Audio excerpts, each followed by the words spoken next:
Alrighty, good evening, everybody. Welcome to the Town of Waukesha Town Board meeting on October 11th, beginning at 6:30. I'd like to call the meeting to order and begin with the Pledge of Allegiance. I pledge allegiance to the flag of the United States of America and to the republic for which it stands, one nation, under God, indivisible, with liberty and justice for all. And Madam Clerk, could you call the roll? Commissioner Miller? Here. Commissioner Flanagan? Here. Commissioner Webb?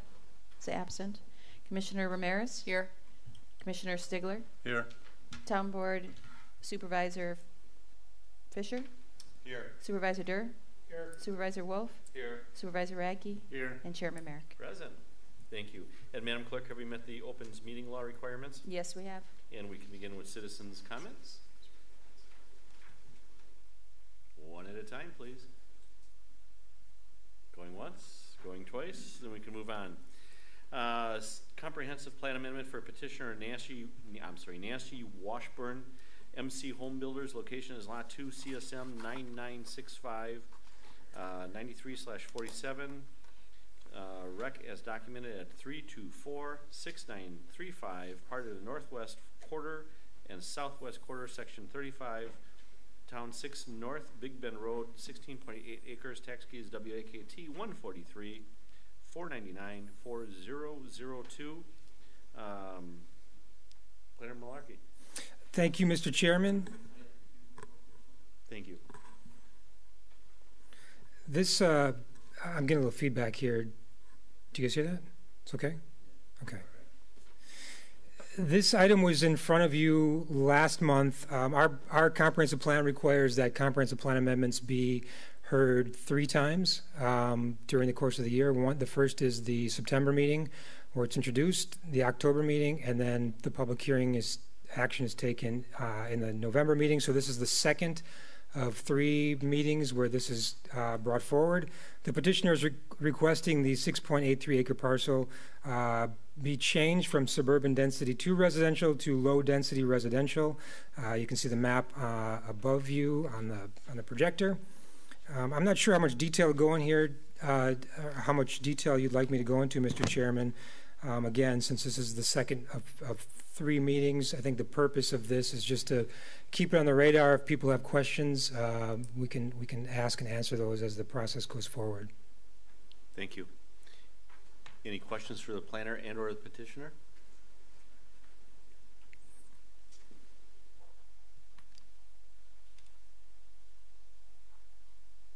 Any comments from the petitioner? Okay. I guess then we can move on to the annual comprehensive plan amendment, Merrill Hills Driving Range, part of WAKT 13689 8003. Planner Malarkey. Thank you. Similar to the last item, this would be a comprehensive plan change that is set forth by the town as the applicant. This would be a change from low density residential to recreational for the driving range portion of the Merrill Hills golf course. That PUD, that conditional use PUD, was approved. The CSM to split off the driving range was also approved by the town. So this is basically a formality of changing the comprehensive plan to match the actual use of the property, which is recreational for the driving range. The county's comprehensive plan already has it as recreational as well. So this is, again, the second of 3 meetings. The public hearing on this will be next month. Thank you. Any questions for the planner? Just a quick one. Has there been any comment or conversation with the property owner about this at all? They originally when they were put forth their CSM, they inquired about changing the comprehensive plan. At that time, I'd mentioned at the time this doesn't happen until a certain period of time in the year, the September, October, November meetings, and mentioned that we'd be taking care of it at that time, and they were amenable to that. Okay, have you had any recent discussion? I have not. Are they going to be informed of the fact that this will be on the next agenda?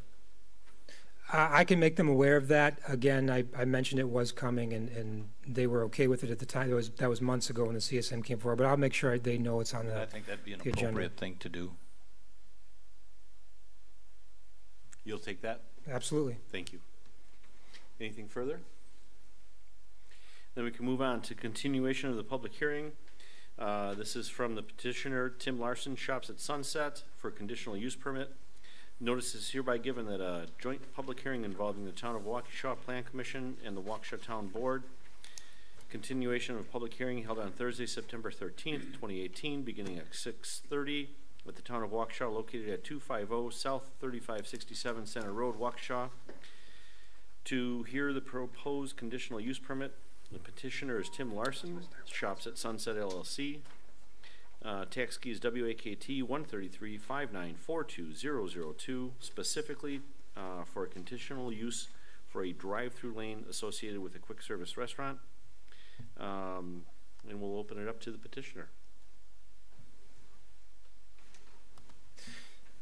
Okay, thank you. It's good to be back in front of you all. Last month we were able to get the rezone to remove the prohibition on drive-throughs in the area, so that was good progress. We were very happy with that, and ran into some snags with the conditional use presentation. I think there were some procedural issues, and you also had some questions that, quite truthfully, we weren't prepared to answer, especially in regards to traffic generation and those type of things. In response to that, Tim, the owner, hired traffic analysis and design, John Bieberitz, to do a traffic study for the proposed drive-through. So I think we have some answers to some of your questions, and I think we can address some of your concerns and issues. So I'm going to start by just doing a sort of an overview of the project again, and we'll do that, and then we can get into, there was a list of specific questions that were generated from last month's meeting that we can go over specifically. So up here on the screen here, this is the survey of the existing conditions. And let me introduce the project first. There's two general components to the project. One is proposed angled parking in the rear of the building or on the north side of the building. And then there's the proposed drive-through. Now, drive-through requires a conditional use. If for whatever reason the conditional use was not approved, my client would still like to pursue the site plan of operation for the additional parking. So anyways, right now, again, this is the existing condition survey. There are two entrances into the site. There's the southern drive entrance and the northern drive entrance. Both of those are two-way drives at this point. And there is also a 24-foot wide drive on the west side of the building that allows traffic to move between the two drives on each side of the building. There is currently about 29 feet on the north side from the building to the edge of pavement, and there is about a 20-foot traffic lane that, if you'll see here,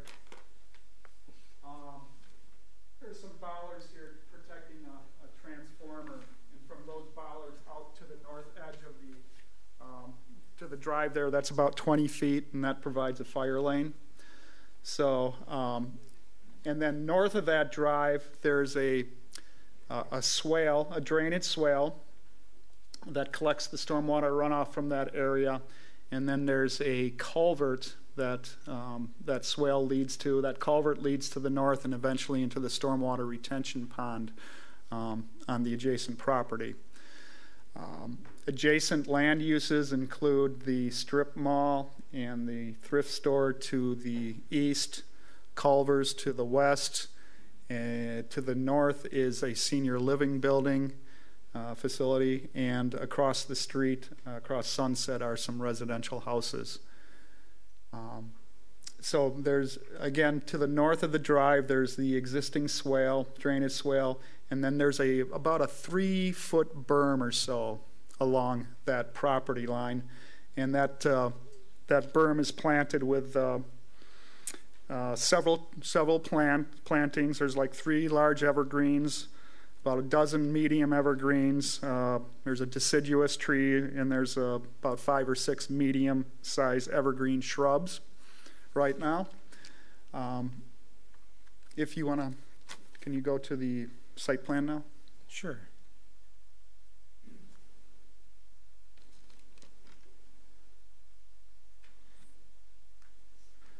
So this site plan shows what we're proposing as far as the parking here.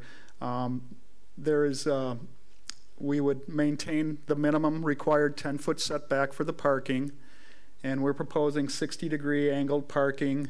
The parking stalls would be 9 feet wide, and we have an 18.5-foot interlock depth, or effective depth of the parking stall is 18.5 feet. And what that leaves us with, what we would do is we would stripe off this area. One of the concerns was buffering between the drive and these doors leading out. So what we would do is we would mark this traffic lane, if you will, and also have no parking. And that traffic line would be about 9 feet off the building. And that leaves a 20-foot lane for traffic. So here's, and it's sort of, again, defined by these existing bollards in front of the transformer.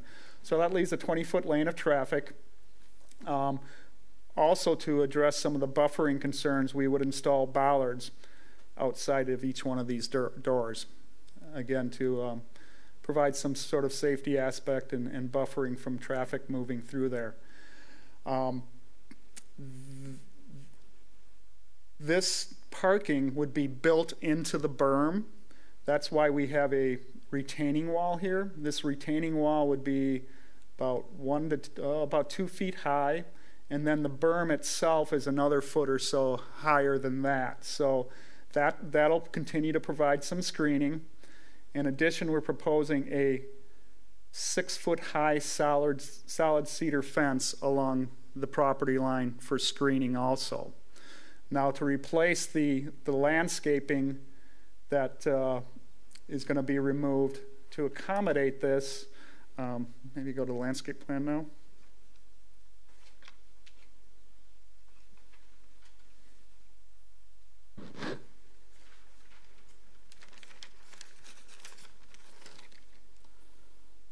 We're proposing along the property line here about 28 tall evergreens, which would be a mixture of hillside junipers and Mountbatten junipers.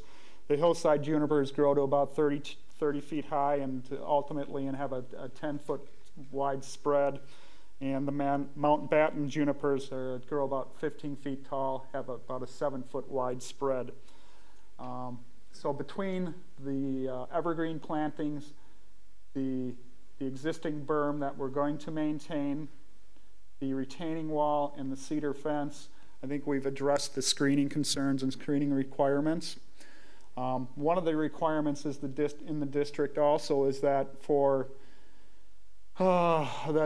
new parking, we have to provide a planting islands equaling about 10% of the parking area. So we are proposing a planting island here in the middle of the parking. That planting island is about 450 square feet, so that's approximately 10% of the additional parking that we're proposing. That planting island would also be planted with 6 dwarf bush honeysuckles, which grow about 4 feet tall by 4 feet wide, and 2 frontier elm trees, which grow about 45 feet high, and have about a 30-foot spread. So that sort of sums up the parking aspect of it. Now, as part of this drive would then become a one-way drive. There is this drive along the west, which allows people to exit out to the southern drive here and then out to Sunset. Now, for the proposed drive-through, we have about an existing 24-foot lane here between the existing curb and the existing edge of asphalt here. So what we're proposing is a 10-foot drive-through lane, and this would have a 20-foot radius here turning into this, and then a 14-foot bypass lane. Now the 10-foot drive lane, that's an industry standard. I brought a McDonald's criteria or prototype drawing with me that we can put up on the screen. It shows a 10-foot drive-through lane, 20-foot radius. So McDonald's has, they're sort of the experts in drive-throughs. So we are meeting McDonald's criteria for that drive-through. We anticipate, right now there's about 5 or 6 arborvitae that are planted along the west face of the building here. We anticipate that when this drive-through window, a little bump out on the building here, gets constructed, that some of those plants will probably be destroyed. So we've come up with some additional planting here. There were 6 arborvitaes there, and what we're proposing is 4 Mountbatten junipers, and again, those grow at about 15 feet high by 7 feet wide, and 8 grow-low sumacs, which grow about 3 feet high by 7 feet wide. And then, let's go back to the landscape plan. Go ahead. This is the landscape plan. If you can scroll. Yep. Scroll south, there you go. So, in order to address concerns about screening of headlights from the drive-through, we're proposing new planting here to provide screening. That would include 5 Mountbatten juniper, which again grow about 15 feet high by 7 feet wide. 3 Diablo 9-bark shrubs, which are grow about 7 by 7. 1 celebration maple tree, which can grow 45 feet high, have a 25-foot spread. 5 sea green juniper bushes, which grow 5 feet tall by about 7 feet wide, and 6 dwarf honeysuckles, which grow about 4 by 4. So these plants were chosen for their screening capabilities and their durability. In all, we're providing about 692 points of landscaping, and we're removing 469. So we're definitely increasing the landscaping points on the site. You want to go back to the site plan then, Sean?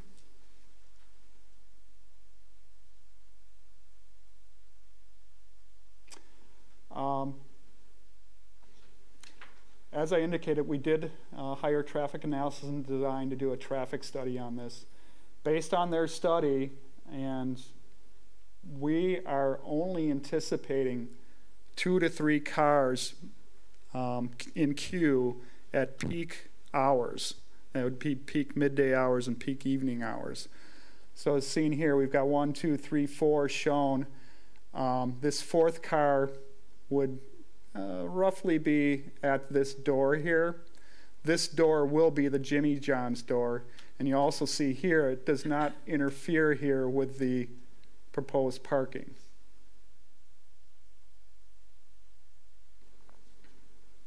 So another finding of the traffic study was that all intersections will continue to operate at a level C or better.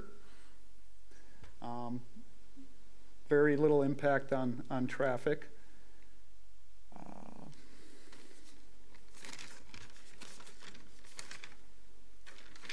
As far as lighting, we're not proposing any additional lighting on the property. The menu board will be illuminated. We have been trying to get information on illumination levels. I've called up manufacturers. For some reason, we're having trouble getting that information. I don't know why. You would think that they've gone through this before, but I have not been able to get information on the illumination levels. As far as sound from that speaker, from that menu board, based on manufacturer information that we were provided, at 32 feet away from the speaker, it's going to be about 54 decibels. Now the property line between this parcel and the senior living parcels about 63 feet away, and then the senior living building itself is another 50 feet away or so, about 113 feet total. Now, just to give you an idea, a normal conversation at 3 to 5 feet is like 60 to 70 decibels. So at 32 feet, which is inside the property, we're going to be less than a normal conversation. So by the time you're at the building, you're probably at about 32 decibels, 40 decibels or so. Did a little research. Decibels decrease by, for every doubling of distance, the decibels decrease by 6 decibels. So we'd probably be about 40 decibels at the building. 40 decibels is a bird call. It's also the lowest limit of urban ambient noise. 30 decibels is a quiet rural area, so it just sort of gives you a comparison there.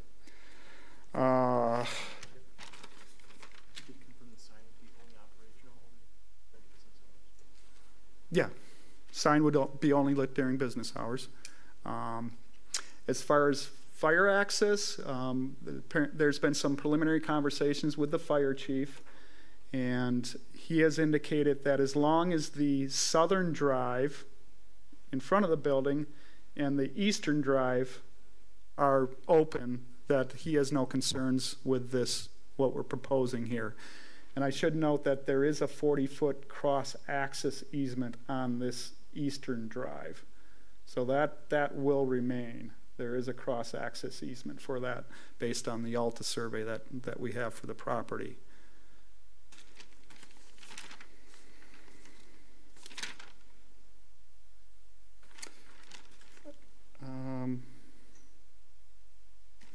Sort of, I think, covers everything. We can go through the specific questions now if you would like to. So why don't we do that? Let me pull those out.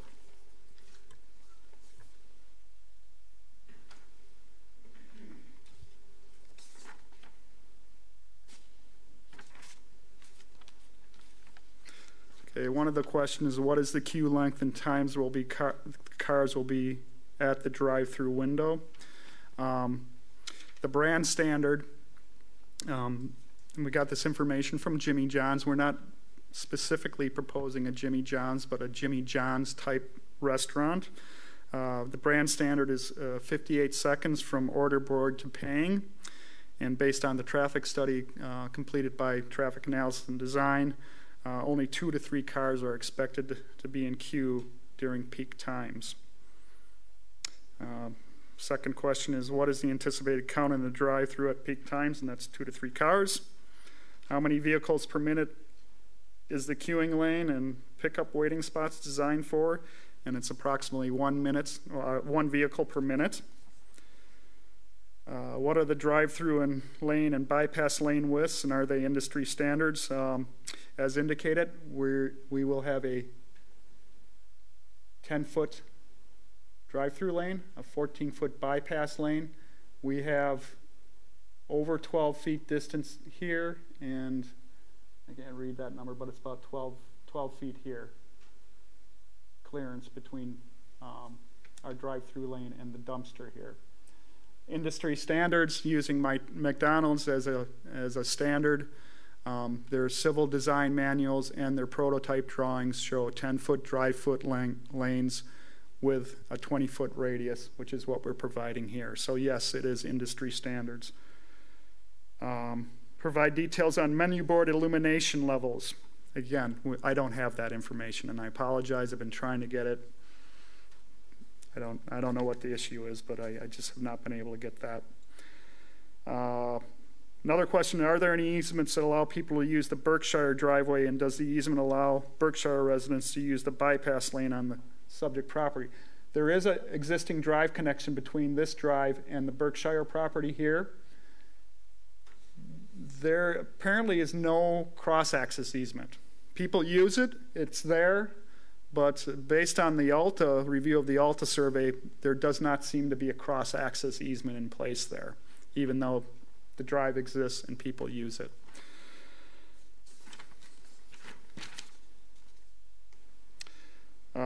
what are the current and projected traffic counts for the site? And I think I'm going to turn it over to John to answer these next couple questions. Sure. I'm John Bieberts of Traffic Analysis and Design. We did the traffic study here. I don't know if you all received the kind of detailed report we put together on this site, but if you do, if you reference Exhibit 4-1, which illustrates essentially the traffic generation expected for this user. So essentially during the midday lunch hour peak period, we're looking at about 90 trips. What that means is about 45 cars in, 45 cars out during that peak noontime lunch hour rush. And a lot of those vehicles are what we call pass-by vehicles. In other words, vehicles that are already on Sunset on the way to someplace else, stop by for a quick sandwich, a quick drink.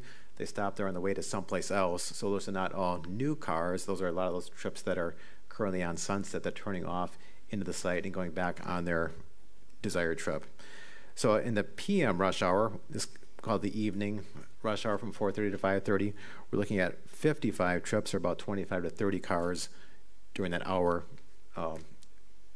addressing the business coming in and out. We expect about 30% of that traffic to be using the drive-through, just as a comparison of numbers. A lot of questions we get is, how does this compare to like a Starbucks coffee shop or even a McDonald's? And we prepared that comparison on the bottom of Exhibit 4-1. The answer to that question is it depends on the hour of the day. So for example, a Starbucks or coffee shop will be much, much busier during that morning rush hour, whereas this user will essentially have very little or no traffic other than employees. During the lunchtime hour, the trip generation is very similar as far as if you look at McDonald's versus Starbucks versus this user. McDonald's generates a lot more traffic than this user, Starbucks a little less.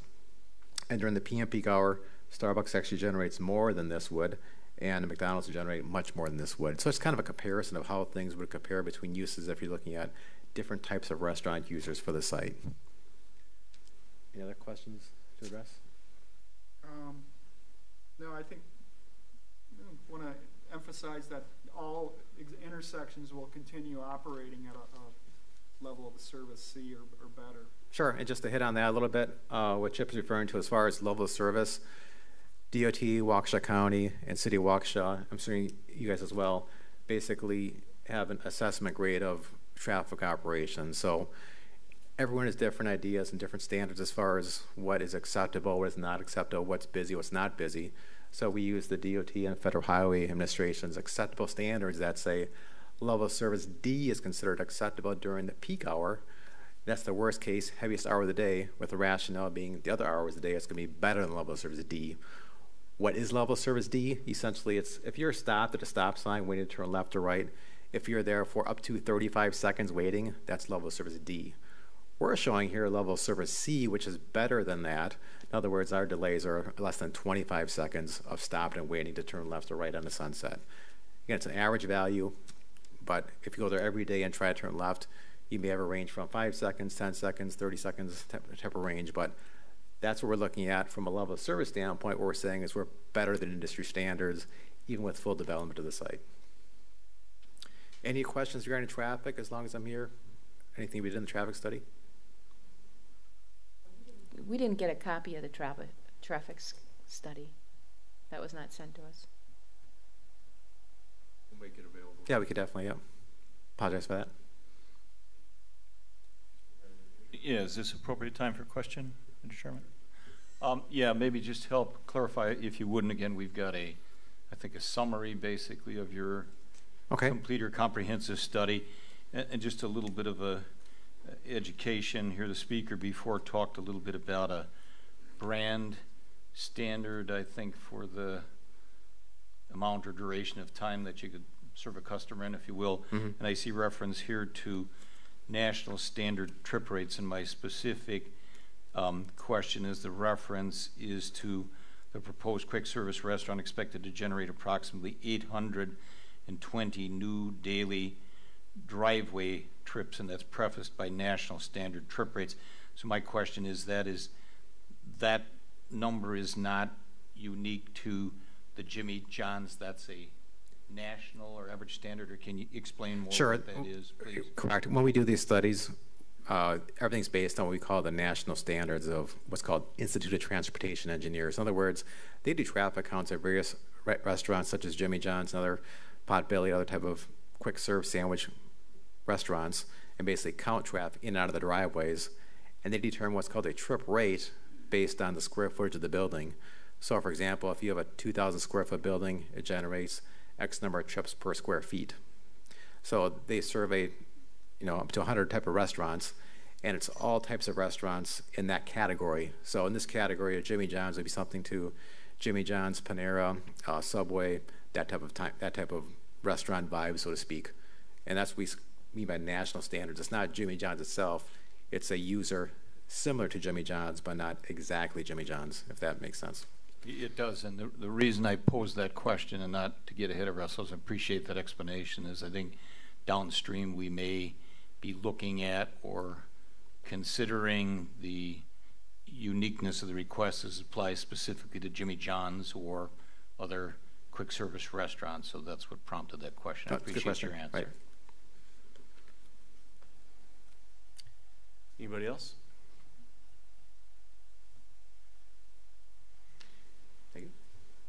Thank you.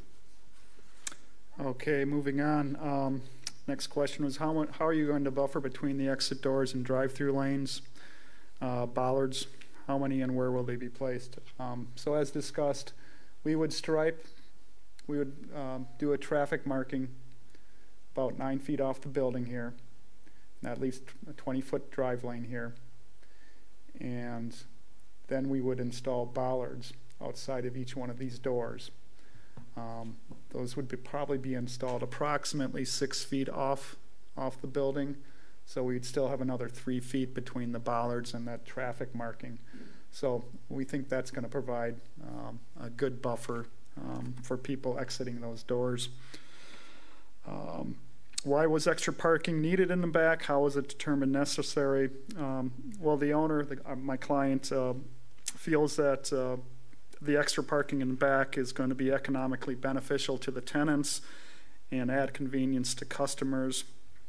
The extra parking will ease the burden of parking for both tenants and their customers. The increased parking will be attractive to consumers and should help the current owners with increased business, as customers should be pleased with the additional close proximity access to their destination. So the vision for the parking in the back would be that the tenants would ask or require employees to park in the back. So this will allow the customers to park in the front or south of the building and provide for a more valuable customer experience and thus greater business prospects for tenants. It would probably only be in rare instances that a customer would park in the back. They have the parking in front here, and they also have parking across the street. So we think it'd be pretty rare that a customer would park back here. Ownership's position is to allow the business tenants to lease this additional parking and to avoid unnecessary and obtrusive signage. But they would be encouraged or required to have their employees park there. Has 45-degree angled parking instead of 60-degree parking been explored? Would it add enough width for a dedicated 10-foot drive-through lane and 12-foot parking access lane? We did look at 45-degree parking. We would lose about 6 parking spaces. We would gain about a foot in drive width. At this time, my client does not want to pursue that. He does not want to lose the parking spaces. And we feel that there's actually adequate drive space here already. We have a 20-foot drive width. Q is not expected to extend back very far, so we don't think there's going to be any real conflict with parking and people through this drive. I should also point out, under existing conditions, there's also there's like 4 parallel parking spots. It's not shown on the survey, but there are like 4 parallel parking spaces right adjacent to the building. I've got pictures of those if you want to see them. But anyways, this parking would replace those also.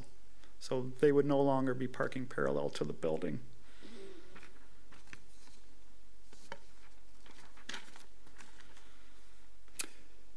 Will there be room for parking of delivery trucks and drive-through customers?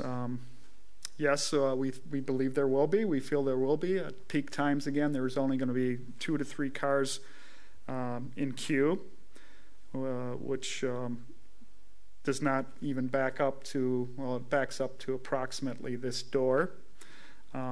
We anticipate that delivery trucks could either park in one of these spaces if they're open, or parallel park along the drive, which is what they do now while they're making deliveries.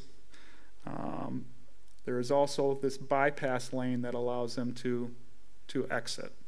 So we don't think there's going to be too many issues with deliveries. And certainly for Jimmy John's, we will have them make their deliveries before the drive-through even opens, which is, was it 10 o'clock? So that would not be a concern with them either. How will service vehicle... Can we stop you for a second? Because we staffed this and a question came up to the fire chief who's here, and he indicated that that's the fire lane and he wouldn't allow trucks to be parked in the fire lane in the back of the building. Okay. And so, I mean, he's here and we can get that in the record.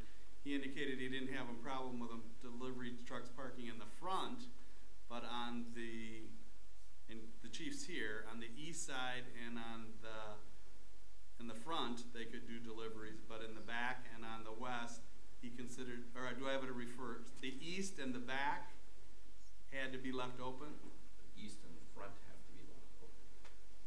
Which is what we're doing. Chief, east, to clarify, east and front you just said, yes? Yes. That was my understanding too. Okay. All right, I just wanted to make it clear. But when they're parked in the back, no one can pull in and out of their parking spot. I mean, that's as long as it's safety. All we're concerned about is the safety. I understand. Yeah. I mean, it's not too different from what they're doing now, most likely. I mean, there's no angled parking there from the park now, so they're just parallel parking, I'm sure, on the side of the drive. How will service vehicles enter, park, and navigate the property? Well, again, as with delivery trucks, you know, they could potentially park in these parking spaces. In the rear, if there's open, there's potentially parking spaces in the front that are open for service vehicles. And again, they could enter and exit through this pathway. So again, so you're saying with a semi coming through there in the angled parking that it can navigate through there and around the corner? Do we get semi trucks there? Yeah. Okay. I guess I don't know where you're going to expect them to go for their deliveries. They can't go on the east and they can't go in the front. And now it looks like you can't go in the back.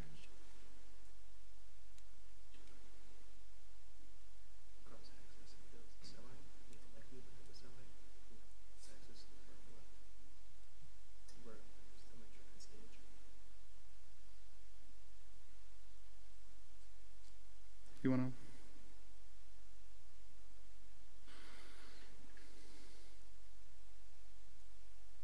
Well, I don't know, Tim, would it be a possibility to limit deliveries till before 10 o'clock, or? I don't know if a semi would want to go down that road.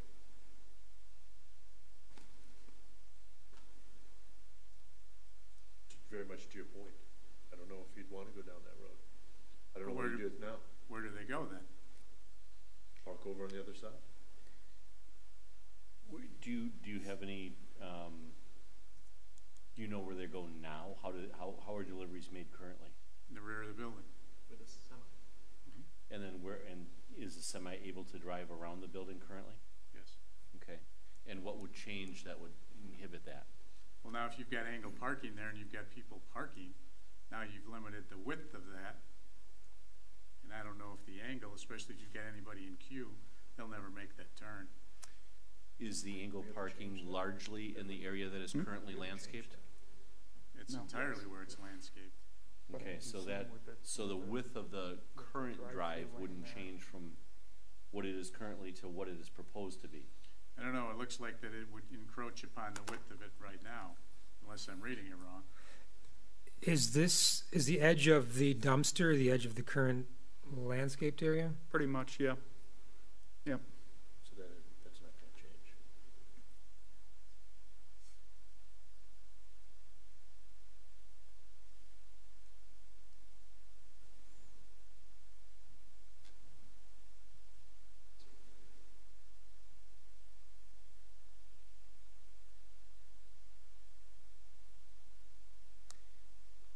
So that's what that's what it looks like now. Here's the dumpster location. You can see the landscaping is at the edge of the parking right now. So that's the edge of the parking, which coincides with the edge of the grass at the moment.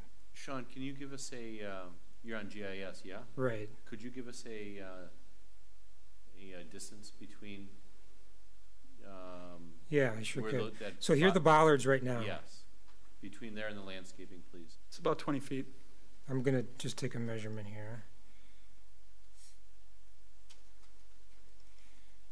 20 feet. Okay. And that would remain the same? Yeah. And I guess that answers that question. Can I offer a comment or two?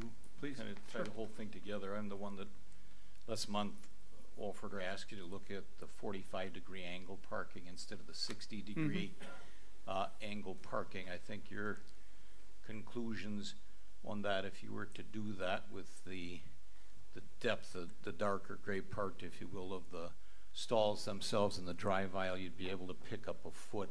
I actually looked at some of the national standards on that. I think you could pick up 2 feet, but I think that's really kind of a distinction without a difference. So I largely agree with your conclusion in that regard. I think, if I'm remembering, I think the representation is you'd lose 6 parking stalls. I didn't attempt to verify that, but that sounds reasonable. If you go to the 45, That's what I sort of sketched it out, and that's angle what I parking, came up you're with. going to lose that. That said, in the standard that I looked at for 60-degree angle parking, the minimum you need for that drive aisle on the research I did was 10 feet. Is that, and I know you referred to McDonald's standards and so forth, but you'd need a minimum of 10-foot drive aisle, if you will, south of behind those parking stalls. I guess I would offer one suggestion that you might want to take a look at that I think could make some difference. Your parking stalls currently are 9 feet wide, is that correct? That's correct. You might in particular mention the possibility of a delivery truck parking in there, and when I look at the modular block retaining wall, and I'm not sure I can read that, is that like a foot off the pavement or something, but that may, foot and a half off the pavement, or what or not, I mean, that may, as a practical matter, deter people from pulling full into there or snow stacking or whatever. I would suggest you might want to consider 9-foot 6-inch wide stalls. I think you'd lose 2, probably 1 stall each side of the island, but there's actually a huge difference between people maneuvering, whether it's a delivery truck or a car or what or not, into a 9-foot 6 wide stall and a 9-foot stall, a huge difference. I just suggest that's something you might want to take a look at, might partially address the thing, but I largely agree with your conclusions, but I'd encourage you to look at that as a possibility. Okay. Point taken. The next was present the landscape plan, including all details of plant types, fencing, height, opacity, can't say that word, screening strategy, etc. Sort of went through that already. We can go through it again if you want. But again, we're actually increasing the landscaping at the site. And the biggest area of concerns would be the screening for the senior living to the north. And again, we're providing numerous evergreens, 6-foot high cedar fence. The berm will remain. It will be eating into it a little bit, but the highest point of the berm will remain. And we'll have the retaining wall here, at least on the east side, that'll help screen too. And then the other key area is the screening of the headlights here. And again, we have pretty dense planting here of evergreens and shrubs that were selected for their screening capabilities.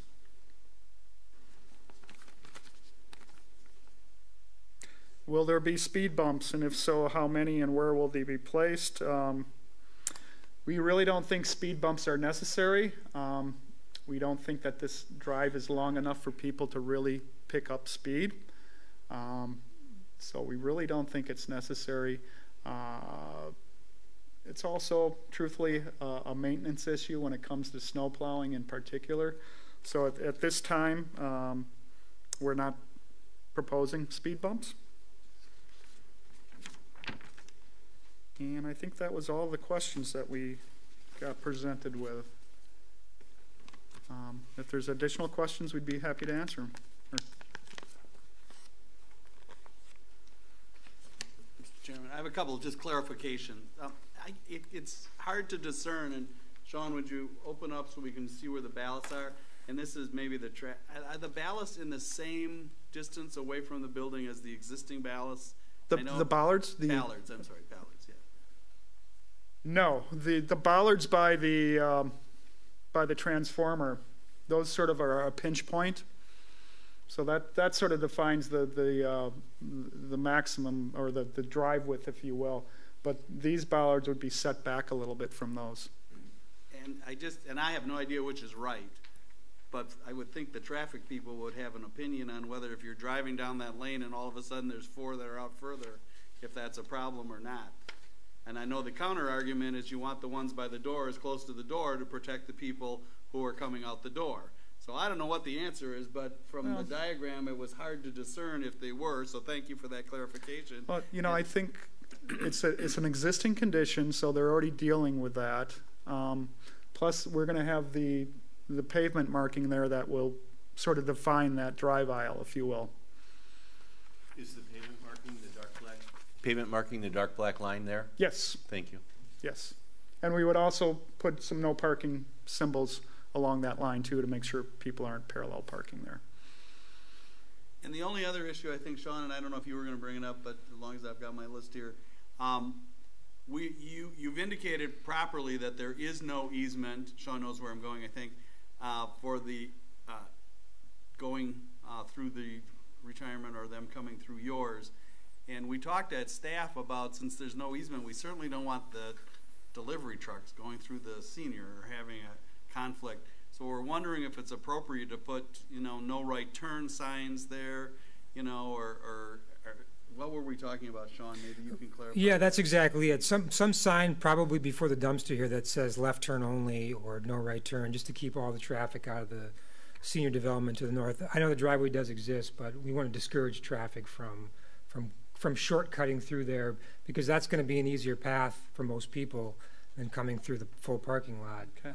So we want to definitely have a sign posted somewhere. Sure, we could put a sign here, and then also with this arrow, we could put like an only. Yep, that'd be too. great. So I think maybe a no trucks. And Mr. Chairman, would it be appropriate if Sean had anything else? Maybe he could bring that up now if they're done with their presentation. Are you done with your? Unless you guys have other questions. Well, that's where we'll go to Sean, and then they'll go to the full questions, if that makes sense. Okay. Thank you. I think that was a very comprehensive, well thought out, and well-reasoned presentation. I don't know if I have any specific questions. I guess I want to hit one more time about the semi issue. We're saying now that semis do, right now they use this back alley, right? That's correct. And they make a left turn here to get out, and they circulate through the parking lot. Is that how? Oftentimes, okay. So obviously that would be an issue if the drive-through lane is used. Is limiting any semi-traffic for any of the tenants to only before 10 a.m. Is that something that would be something that you could live with? Your tenants might live with? I don't know. Okay, I mean, because obviously if one comes through here before 10 a.m. or after 10 a.m. and there's cars through here, say it's lunchtime. There might be definitely a conflict. He's never going to make that turnaround unless he blocks the entire drive-through lane for his navigation time. So, I guess that's my only concern since we started talking about semis. Other than that, I don't think I have any other questions. In terms of what they're proposing here, it meets our site plan of operation ordinance, and specifically it meets the conditions of the B3 conditional zoning district that actually applies to this property as well. Thank you. Questions for the petitioner and/or the planner? I guess just one follow-up comment. I don't think you can do it tonight, but I guess I would ask the engineer. I mean, you could take the concern about a semi negotiating the left turn around there. I mean, you could take and put a turning radius template or that type of thing on there for a semi, could you not? And I'm not asking you to guess tonight, but I mean, what is the inside radius on that is 20 feet, so is the outside radius of that turn lane, is that 30? That would be it would be 10 plus 20, so it'd be 30 right here. 30 feet. I mean, you could again take and put a template or that type of thing on there and see whether that's problematic, could you not? Yeah, we can do that. Thank you. I guess from my perspective, I would suppose that delivery drivers are going to get the gist of this and figure out if they come after the hours that Jimmy John's or whomever that's going to be is open, they're not getting through, and they'll figure that out in short order. And I don't know that that's a concern that we need to be diving into. One question for the planner. You're recommending, I believe, and I don't know if you're going to go through your report in detail, but you're recommending that that you can meet them halfway, that the conditional use will be for any drive-through, subject to a very detailed site plan and plan of operation for the specific user. Do you want to expound upon that concept? I do, thank you. We didn't get to the conditions yet. We haven't gotten to the decision matrix, which we obviously have to go through that as well. But the way I wrote my staff report and the conditions of my staff report were based on there's two ways you can approach it. Normally, the way the town does it when they issue a conditional use permit is that they tie the conditional use permit and the associated site plan that's part of that to a specific user, so a tenant. And what the petitioner is asking for is that the conditional use be more generic.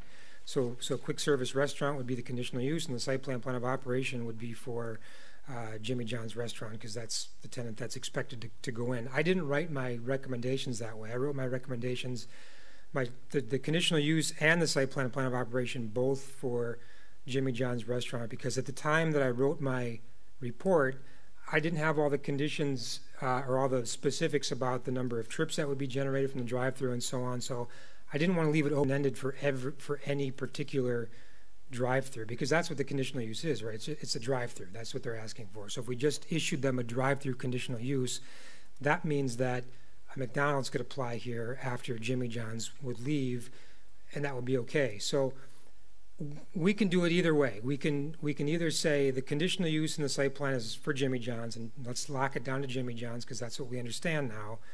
Or we can say that the conditional use is for any quick service restaurant with certain conditions that meet the criteria that were established tonight, such as the window service time, the trips that are anticipated to be generated, and so on, and then tie the site plan of operation to Jimmy John's. So I don't know how you want to do it. If you're comfortable leaving the conditional use open-ended and putting some specific conditions tied to traffic, that's one way to do it. I took the approach where we locked them down, because that's how it's normally done in the town, is the conditional use and the site plan are both tied to a specific end user. Thank you. But in this case, we don't have that luxury of knowing for sure. We don't know. They did not sign a lease for Jimmy John's yet, but that is the intended user as far as I know. Thank you. Mr. Larson, would you be opposed to, for instance, on the east end of the back driveway to have a speed bump, and perhaps rather than a short, abrupt one, maybe something that's more speed table? Sure. That's more conducive to snow plowing. Would you be totally opposed to that? Wouldn't be my preference, but I'm not going to argue extensively over it. Fair enough. Thank you. Other questions for the petitioner and/or planners? Chairman Merrick, if I could just ask a question. The speed bump at the driveway, if you put it on the east end, no one has any speed there anyways because they're just turning in. I'm wondering if we're going to put one at all, if there's a speed table, it might be better served toward the middle, because that would actually give people time to get up to speed. Perhaps. If we're going to go down that route. Thank you. Comments or questions? Yeah, I've got a question. If we do this blanket approval, you know, say it's for Jimmy John's, and somebody else comes in now, are we tied to that, or do they have to come back and we start this whole process over again? My understanding is that the conditional use for the drive-through is there, but the petitioner would have to come through with a site plan of operation. If we issued a generic CU with some conditions, if we tied it to Jimmy John's, the conditional use and the site plan, then any new tenant would need to get a conditional use amendment. That was my concern. Are we going to be back here if this tenant tentatively doesn't work out? Are we going to be back here doing this all over again? Could I ask the tenant? Do you have a particular lease time frame that's being talked about at this point? We anticipate 10 years. I think where he's going is what happens if I can't sign a lease with Jimmy John. Sure. You know, if that deal falls through, you got to come back. Yes, you do have to come back. You know, I think our preference, I think my preference would be that we don't come back here and go through this all again. That it's a more generic conditional use with a specific site plan of operation for an operator. So, for instance, we could tie the conditional use to a quick service restaurant, limited to a specific number of trips per day, because that's the only way I know how to do it. I think I'm on board with Chairman Merrick. I would support it being generic in its basic nature, but I think, particularly the plan of operation, I think one of the biggest things is hours of operation. The Jimmy John's is going to be a different operation than somebody fast food thing that's serving coffee or doing a big breakfast business or what or not. I could get on board, as Chairman Merrick would, with the generic part of it, but then I think you'd tighten it up quite a bit with the hours of operation, the site plan. So if somebody comes in with a quick service restaurant thing that has significantly different number of trips per day, hours of operation, that type of thing, and or even downstream, if this ends up being problematic, we'd have the benefit of that knowledge. So I'm on board with Chairman Merrick on that. But what the planner's telling you is legally you have a problem if you don't work those conditions into the CU. If you just issue a CU for any, as he's described, drive-through restaurant, you don't have the right to put unreasonable conditions like it can't be 24 hours unless you put that in the CU. That's what. But we have to part and parcel to this is plan of operation, is it not? Yes. But so if somebody comes with a significantly different plan of operation or what or not, why can that not be considered independent apart from the CU, if you will, or modify the CU? Can't put unreasonable restrictive conditions on a permitted use, which this will become a permitted by the conditional use. I'm just telling you, I don't know that I agree with the planner's recommendation that if you have a vision of certain drive-throughs that would not be permitted, like 24 hours, I'll just use it as an example, you got to put it in the CU. You can't rely on the fact that just because of the site plan and plan of operation approval that you're going to be able to say no. Well, I don't have a problem with that. That's fine. He's saying certain basic, he's recommending that certain basics, it's a hybrid of what, he originally was recommending it be tied to a user, the CU and the site plan and plan of operation. We're now talking about having a generic CU, as they've asked, but he's saying he's recommending, and I'm concurring with him, that you have to put certain minimum requirements that are like the drop dead. We're not going 24 hours. I hate to use 24 hours because maybe you have no problem with 24 hours whatsoever, but trips might be that the only way this works with that is that, the maximum number of trips or whatever. You had a number of things you were we talked about the window time, the queue time, the trips, maybe the hours of operation might all be things that we can load into the conditional use. That means the next one that comes around, as long as they can abide by those and get their site plan approved, it's okay. would agree. I think it's unlikely that you're going to get a Taco Bell or something like that that's going to have significantly higher trips and longer queues and so forth in there. But I think we should, tighten it up a little bit. Yes, hours of operation, number of trips, and so forth. I think that would be appropriate. A question maybe relates to that, and I don't have knowledge or experiential basis for this, and maybe the gentleman with the traffic study does. I was surprised, and again, if that's a national standard, to see 410 trips per day or customers per day or what or not. That struck me as high, and again, I don't really have a basis to say that from. Do we have any idea what a Jimmy John's with a drive-through, what their branding standard might be for trips per day? Do we think could be 410, or do we have any idea? That's just struck me as high. If you can address that, come on up to the microphone.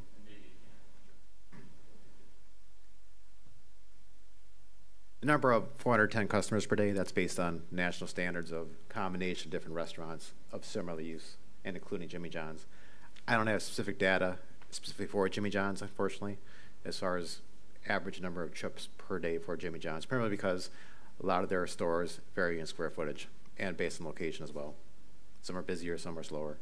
So, Mr. Larson, do you or any of your folks have any information regarding specific to a Jimmy John's?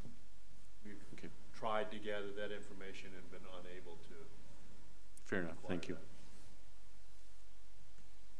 But yet, we kind of talked about different ones have higher traffic counts, like a McDonald's. Traffic count is higher. So I would think you'd want to limit this to a specific type of restaurant. Counselor, could we call it, in the condition of use, Jimmy John's or something similar? I mean, how do you have a suggestion on language? In the CU? Correct. Wouldn't say Jimmy John's or something similar, no. I understand. No, I think the planner's talking about, putting in maximum hours of operation, trips per day, time at the window, and, then there's a few other things in order to make this work that, there's no deliveries, and I had them reversed, thank you, Chief. No deliveries, in the fire lane on the front of the building and the east side of the building. I think we got to put that in because it doesn't work, safety-wise without that. There aren't that many, but there are those type of considerations. I don't know that we want to get so deep in the woods as trips per day because I don't know about anybody else just sitting up here, but I'm... Thank you, Mr. Chairman. I was just going to comment on that. If we're going to have 420 trips a day and we hit 430, do we have the police come out and arrest the last 10 or something? I guess I don't understand how you police something like that. Who's going to count? Well, there's another issue. You can count it. You can put a checker, but I guess if a business is doing well, they're going to have more cars. Isn't that a good thing for them? And how do we limit business traffic to that point? I'm just kind of curious as to how this all works and why we're talking about how many cars they can only allow have come through there a day. I guess at some point, if Jimmy John's became so wildly successful that they had 15 cars in queue 10 hours a day, perhaps then the petitioner would look at it and say, you know what, I got to eliminate some parking and put a second lane in. There's something like that. That's something that I think the petitioner is going to have to handle in order to keep everybody happy. I don't know that it's, I'm not certain it's for us to handle. I think it becomes a problem if it infringes on somebody else's traffic or their rights. I would agree. I'm sorry. Just briefly to address the number of trips per day, we did inquire with Jimmy John's, and I do have an answer back from them about average trips per day, and they're saying that from 11 a.m. until 1 p.m. they average 17 cars per hour at their average location. Thank you. I think that helps a lot. To clarify, that's the drive-through traffic only, not the total daily trips. Just the drive-through lane. to answer the commissioner, we were led to believe as a staff, you know, that you wouldn't allow just any drive-through here because of the tightness of the site. You know, none of this is applicable if you're going to just approve any drive-through that comes, you know. Bank, I mean, where do you take it? Well, the bank wouldn't work because the conditional use is a restaurant only. Well, it wouldn't have to be. It does. I mean, if It does only because the conditional use itself is defined in the ordinance as only for restaurants. okay. So we'd be, at a bare minimum, you're approving a drive-through for a restaurant, nothing else. So, I mean, maybe speaking to Chairman Merrick's point a little bit here, in that this isn't going to probably be a McDonald's just because the way the site's configured. They don't normally lay out their sites like this. I've seen Starbucks laid out like this. I've seen a couple of other places laid out like this. Based on the way the site functions and the way the drive-thru is located, you might pretty much be limited already just to a certain type of a drive-thru use where it's a quick service sandwich restaurant and not much beyond that. So I'm not saying we shouldn't add a few conditions in there anyways, but you might be protected anyways just based on the way the site is laid out from certain very, very high volume types of drive-thrus. But I think that's what we're trying to look to avoid, is how do you single out those high volume type drive-thrus? You say, well, the tenant isn't going to do that. Well, it's been proven in the property next to it that originally was forecast for a Jimmy John's. Right. It's now not. But it's because laid the out tenant- much differently than this one is. It is, but it's for a low volume. So if now all of a sudden this becomes a McDonald's and you've got 400 cars an hour coming through onto Sunset that already is extremely backed up, now you've got some traffic and safety concerns. Yeah, I appreciate So to that. leave it wide open to just anybody, I think, is kind of misleading, as was pointed out in the traffic study, that each of those types of venues has different traffic counts. Well, is there a number we could get to that isn't 400 that says, well, if they go 420, it's going to be an issue? Or maybe a middle ground where we would bump it up to give some wiggle room in there that wouldn't allow McDonald's, for instance, but would allow this, and then some additional traffic as well for those busy, those busy weekends or busy days or whatever they might be. So 400 cars in on average for a quick service restaurant. What if we limited it to 600 a day? Or what if we said hours of operation are limited between 10 a.m. and 11 p.m. and something like that? Well, 400 on an 8-hour day is 50 cars a day. 50 cars an hour. That's a lot. That's a car every minute. I mean, that's really rocking and rolling. That would be one happy Jimmy John's owner. Would the petitioner be okay if we limited it to the number that was spoken about of 410 per day through the drive-through? Sounds like that wouldn't be an issue then. But again, it gets back to who's going to count that and make sure. I think it'd be easier to have it more to a specific It goes to type. every other ordinance we have. Nobody's going to count it until somebody makes a complaint. Well, no one's going to count it for Jimmy John's, but if, let's say, Jimmy John's falls through or doesn't, or leaves within a certain period of time, McDonald's then wants to come in, we're going to say, prove to us that you're under 400 trips a day. Sorry, you can't move in here under this conditional use because you don't meet that criteria. And at the end of the day, it's a unique site, and it's highly unlikely you're going to get a high volume user using that site.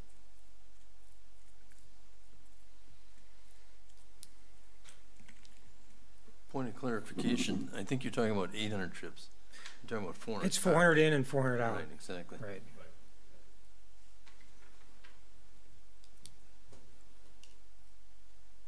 Each trip's counted twice. Right. Yeah, we'll make sure that if the condition, if it's approved, is written in that way. Other questions, comments? We could open it up to public comments then at this time.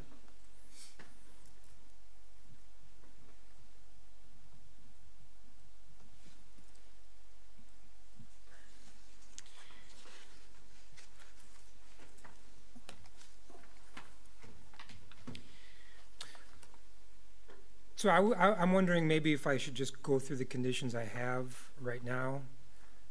Sure. Just what's on the table so far, and then we can add to or subtract if we need to. I think that would be wise.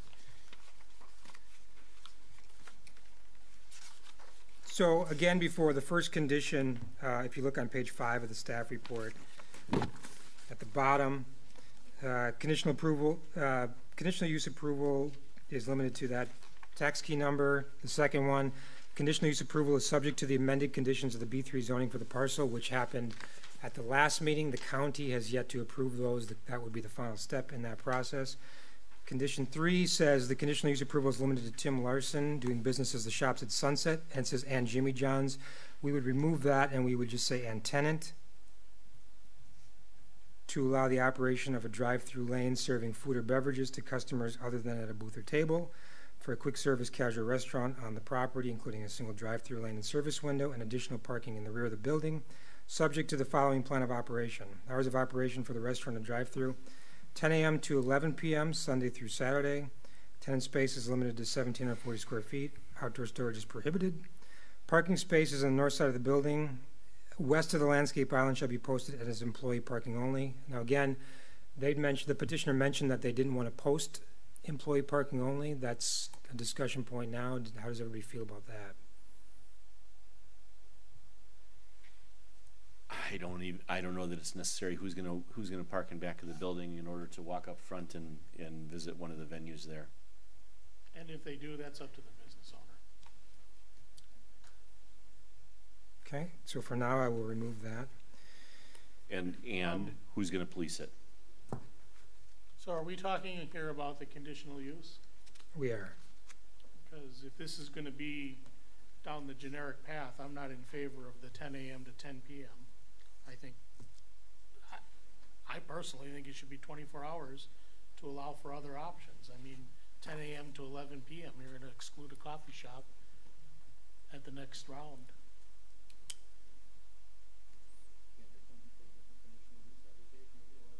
Well, that's what we're trying to avoid. Well, here's what we could do. We could leave it off the conditional use approval, but we could leave it. The problem is that the conditional use includes a site plan of operation as part of it, and that's required. But we could separate them. We could issue a conditional use approval, and then we could issue the site plan approval for Jimmy John's, and that would be part of the Jimmy John's approval for the site plan of operation, because that's what they propose for their hours of operation. And I think that would be the way to go. So I'll remove that and just have it for the site plan only. Counselor, if we take out hours of operation, can we limit that during the site plan phase of an approval? All I would say is it makes it much more difficult. If it wasn't an issue at the time you issued the conditional use, how are we gonna, because this conditional use will be there for any restaurant or the drive-through, and what's the basis? If it wasn't significant enough to put it in now, why is it significant enough to limit it when they come in with the site plan and plan of operation? That's what the court's going to say. It's an unreasonable condition. It wasn't in the CU, or it wasn't in the rezoning.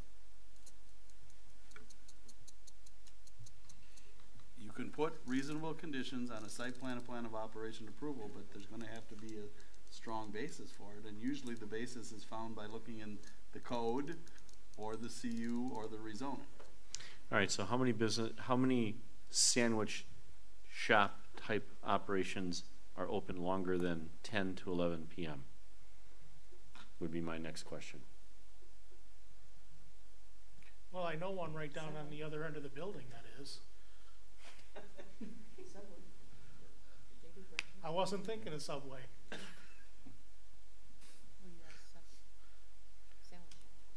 I guess I'm heading more towards PM, the late night hours.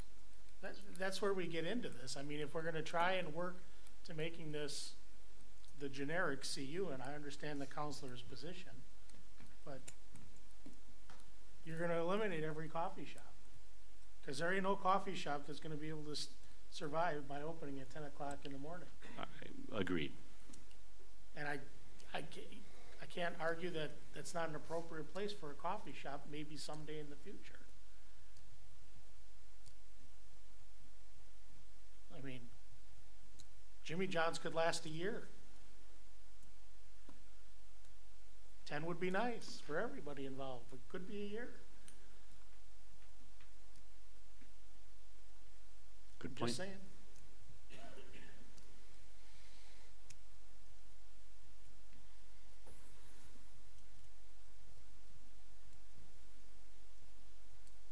Would you be in favor of perhaps a different starting time rather than 24 hours? Something Because we're different? trying to be generic, I think you need to consider it as the type of business, as opposed to, What if we said 6 a.m. to 11 p.m.?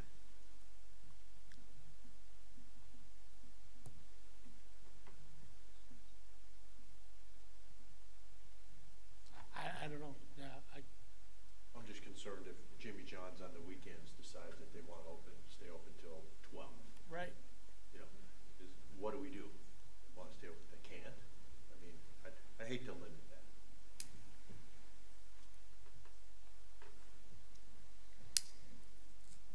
Well, we're not even talking about their site plan of operation, we're just talking about the conditional use. We are, but they're tied together in some way. So if we keep them the same, if for the conditional use we said, say 6 a.m. to midnight, the site plan of operation would be the same thing, and then it would be consistent with each other. And that 6 a.m. to midnight would serve any number of uses. It's not 24 hours, doesn't allow 24 hours, but it allows coffee shops, allows sandwich shops, and with reasonable hours of operation. Do what everybody thinks is best, but I'm not fundamentally opposed to 24 hours. That doesn't mean I want to put a 24-hour shop in there, but if we're going to make it a generic conditional use, I'm not opposed to 24 hours. That's just me. And I hate to throw the monkey wrench in, but any condition you add that's not part of the requirements for the conditions, we have to have substantial evidence to justify.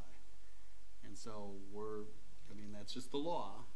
And so we're going to have to give some talk as to why you've indicated you have no objection to the 24. We're going to have to get something in here about why this is not an appropriate location for 24 hours. Let me back up a half step. Where did the 10 to 11 come from?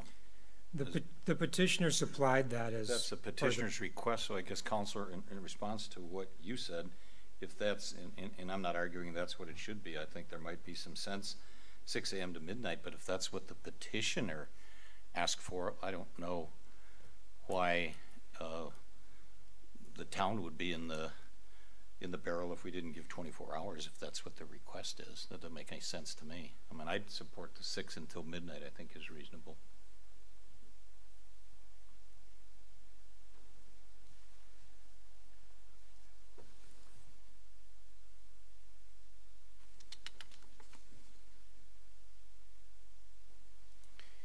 All right, Sean, I think you got all the way through number 3. Okay, so What are we at? we're at the hours of, well, we talked about the hours of operation of the So 3. we're doing 6 to midnight?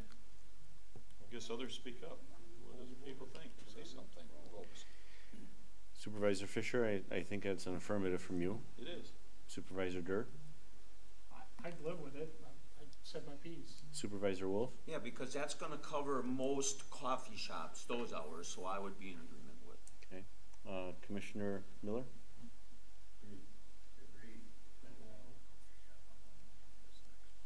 There you have your answer. Great. Number 4 basically ties the approval to all of the plans and documents and everything that's been submitted tonight. That's got to be consistent with that, unless it's modified tonight per our request.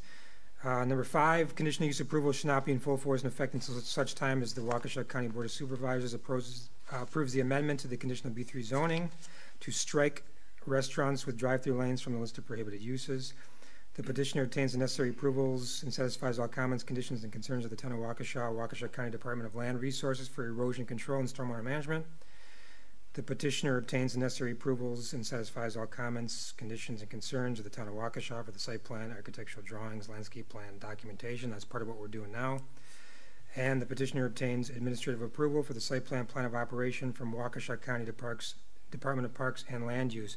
This conditional B3 zoning requires any changes to site plans to be approved administratively by county staff as well. So if the town of Waukesha would approve the conditional use and site plan, I would then forward it on to county staff to make comments and so on. So there could potentially be changes or additions or revisions at the county level. I don't necessarily foresee that, but it is required as part of this conditional B3 zoning.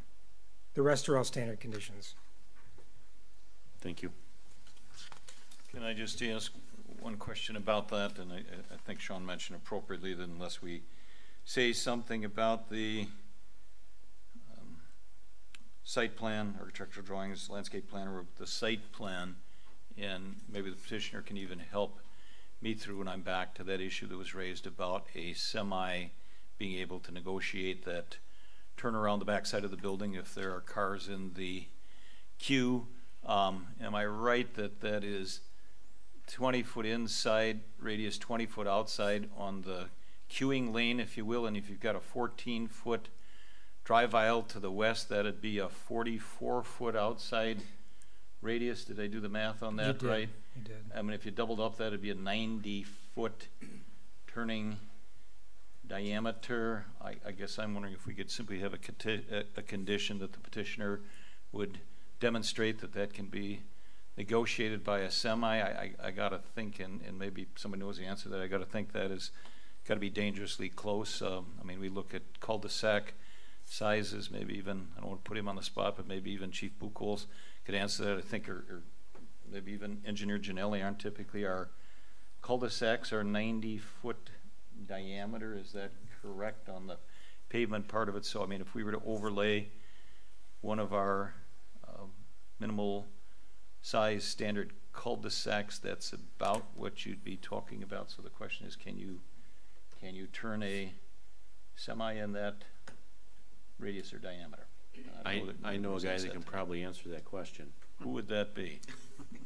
Somebody here this evening? Supervisor Radke, do you have some input on that, please? Yeah, you could make that turn. Thank you.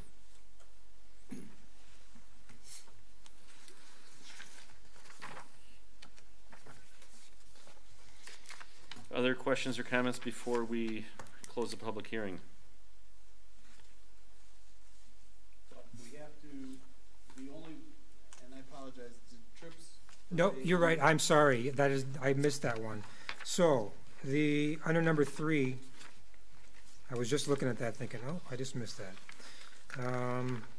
Yeah, under number 3, we struck D, the parking spaces. We'd add a new D that limits the total trips per day for the tenant of the drive-through to 820, I think we said. Is that the right number? Yes. 410 in, 410 out, 820 total. And we need, Mr. Chairman, discussion on whether or not you want that in there or not.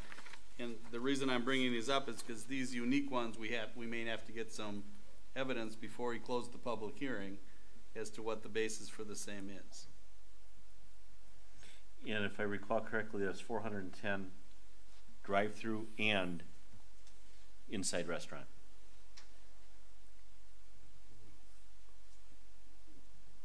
We're limiting the inside restaurant? The number that was given for the traffic analysis included these quick service restaurants. It didn't just talk about drive-through. It was total trips for that use altogether. So then, if you had a restaurant that was open 6 till midnight,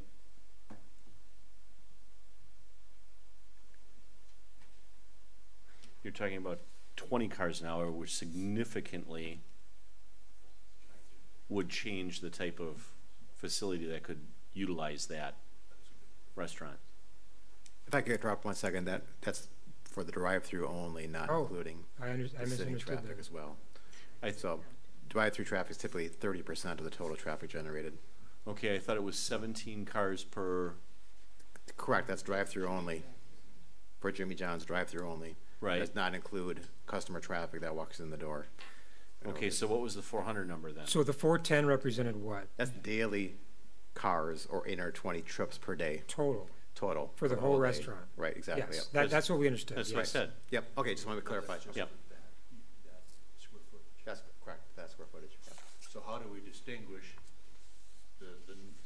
that count with a tenant next door? If I had a tenant next door, how do I distinguish that 410 is relative to Jimmy John's on the corner versus somebody next door? It only applies to the user with the drive-through. Okay. But stepping back for a moment, so if you're open at 6 to midnight, let's say there was a user that was open 6 till midnight, you're down to 20 cars per hour, which significantly changes what type of restaurant can be what type of user. Yes, exactly. So that takes away. We're looking at the. Go ahead. I apologize. That's okay. That takes away, in my mind at least, some fears of a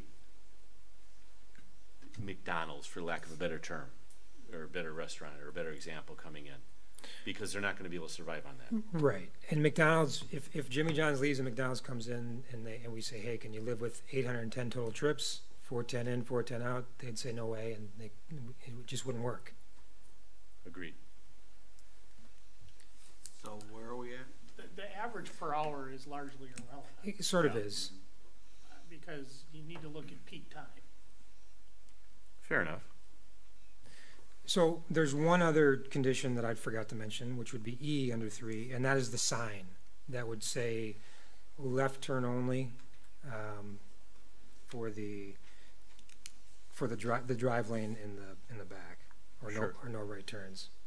So, and I apologize, Mr. Traffic Consultant. I don't recall your name. Thank you. Was your 17 cars per hour a peak time on the average sandwich shop? That was based on Jimmy John's specific data that they just received tonight. He testified it was 11 to 1. Thank you. Yep, 11 to 1 is the peak, lunchtime peak, right? Okay. And it was 17 cars per hour. Okay. Thank you. I'm not getting the impression, and I could be wrong, that people are very concerned about this trips per day. And if they're not, we shouldn't put it in. If we are, we should put it in. The staff isn't here to come up with, our job is just to throw out ideas. And no, I am, because I feel the trips per day is going to properly restrict a very substantially high volume customer from going in there.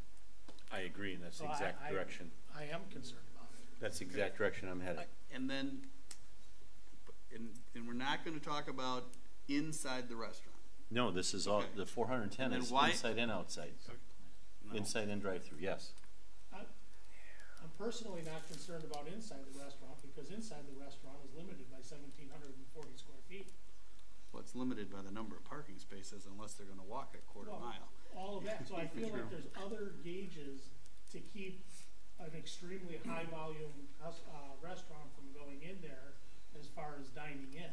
I mean, you can only put so many tables in a 1,740 square foot restaurant after you take out for the kitchen. Okay, so, and then I'm just confused, and maybe I'm not catching it. Is it 410 or is it 820? I mean, they only drive through once. I don't understand. I don't get the coming and going of a drive-through. Let's forget about the going. That's 410 coming in. That's just how daily trips are talked about in total number. They're in and then out is 2 trips. I'm somewhat generally on the same page with Supervisor Durr and Chairman Merrick. I have concern about it, but that said, I think in this instance it's going to largely be self-regulated, so that moderates my concern somewhat, because I don't object to putting some kind of reasonable restriction in on that, but I think it's largely going to be self-regulated by the nature of what it is. And that was my question. Do we need it or not? So we'll go back to Mr. Doerr. He indicated he thought we needed it. What is this, just the drive-through? You're thinking that they're in the CU should be a condition or a limit on the number of drive-throughs per day? And no, it needs to be limited to an establishment that's going to be able to live with a maximum of 820 trips per day as set by the NIST. But then you're going to have to define trips per day, because as far as I'm concerned, driving through the drive-through is 1 trip. There's no judge that's going to count that as 2 trips to drive through a drive-through. That's not true, because the gentleman, John from the traffic study, who I'm assuming has some kind of very expensive education in this kind of stuff, has told us that trips are counted 1 in and 1 out.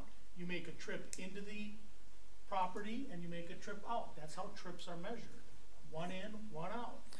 So we could say as defined by the Institute. Okay, but you're still only talking about trips in and out that go through the drive-through. No, we're No, not. the whole store. He said the store was limiting itself by the size of the store, so. You, to a degree you are, but at the end of the day, Mr. Traffic Study Man John said it's 410 cars per day in and 410 out. That's what's going to visit the maximum that's going to visit that facility. So it doesn't matter if it's in the drive-through or if it's folks parking out front or folks parking out near Dunkin' Donuts and walking over.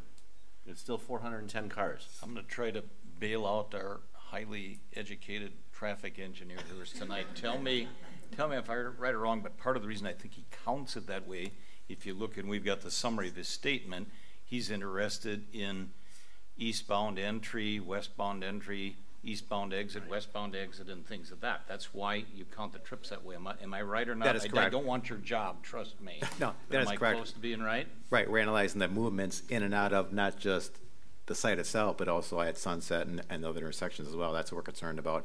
Inbound, outbound, right, left, so on and so forth, correct? Yes. I'm telling you, I'm going to have a hard time defending this when the high volume comes in because you're not limiting all the other tenants in that building and their amount of volume. But they don't have a drive-through. Yeah, it's not a C. But Right. The drive-through by itself automatically means a higher volume user than other types of restaurants. So that's why there's a particular limit on this one alone. And the 810 numbers or 820 numbers, I understood it is the average number for this type of a restaurant. It's not for Jimmy John's. It's not for any other one. It's the average one. So some of them might be more and some of them might be less, but we picked the average to use. But it's a number that the petitioner is comfortable with. Correct. But we also heard that the peak hours through the drive-through is 17 cars. For Jimmy John's, yes. For Jimmy John's, which is what basically we're looking at proposing. So 17 times 11 hours, which is what originally was proposed to be open, is 187. That's a far cry from 410. Am I missing something? Yes, actually, that's just drive-through traffic. Right. And that's what the CU is for the drive-through. No, but the traffic is generated for both drive-through as well as walk-in and sit-down combined, as well as employee trips. So that 820 is a combination of all that combined, employees, drive-through, as well as sit-down traffic, and people that just walk in the door. Are you suggesting, Supervisor, that perhaps we place more scrutiny on just drive-through traffic? Well, I kind of thought that's what it was about, is more on the drive-through. If we're making the drive-through generic to anybody, and now we're saying that it's not, it's open to whoever decides to be a tenant, and the trips are whatever the national average is, which again appears to be quite higher than a sub-type shop that's being proposed. John, during peak hours, 11 to 1, and maybe some dinner hours are 17 trips per hour through the drive-through. What are non-peak counts, average? Typically, when we do our analysis, we typically only analyze the worst case hours, in this case, the lunchtime and evening rush hours. We usually don't analyze from 2 to 3 in the afternoon or from 10 to 11 in the morning, because those are lower volume hours. The concept is, if it works fine during the peak hours, it'll work fine during the other lower hours as well.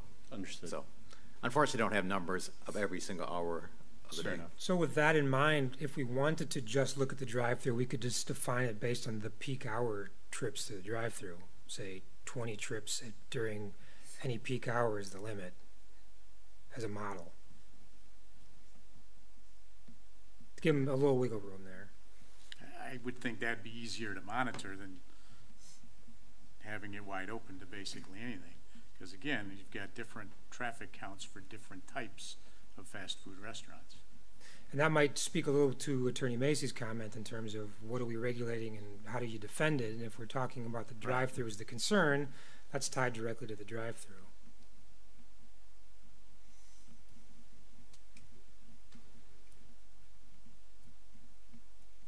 Supervisor Fisher, let's go around the horn. Let's hone in on this a little bit. Okay, I think we're getting closer. But why, based on what the traffic engineer, why isn't it 20 trips per hour? Just, why do we even have to say, because then I have to define what, Oh, sure. what No, max, you know, what are the any, key hours yeah, for the sure. restaurant. No more than 20 at any hour in the day. Yeah, a maximum of 20. And somebody keeps saying, and I agree, there's two aspects of where it comes up for enforcement. One is complaints. The other tenants or the other people or the police or the fire say, this ain't working. They're way over 20 per hour, okay? So we only respond to complaints, or when the next operator comes in, they're going to give us their statistics. And we're going to be able to verify their statistics, okay?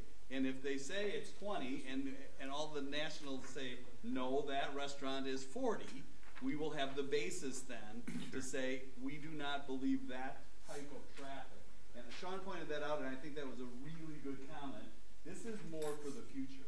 No one seems too concerned, and rightly so apparently, of Jimmy John's and their operation, right? Right. It's if for some reason they change their model, you know, and they're over 20, and we get complaints, okay? Or they don't come in at all, or they come in for their 10 years and they leave, and you have to reevaluate this, and the next group says, what were we doing back in 2018? And we'd say, well, it was 20, is what we thought. They only need 17 for Jimmy John's, right? So those are the two instances of why it comes up. But we're not saying you have to have it at all. We're just saying if you want a limiting factor for the future, if you don't think this site can handle just any restaurant drive-through, then you should put these kind of conditions in there. Does that make sense? Does that answer the question?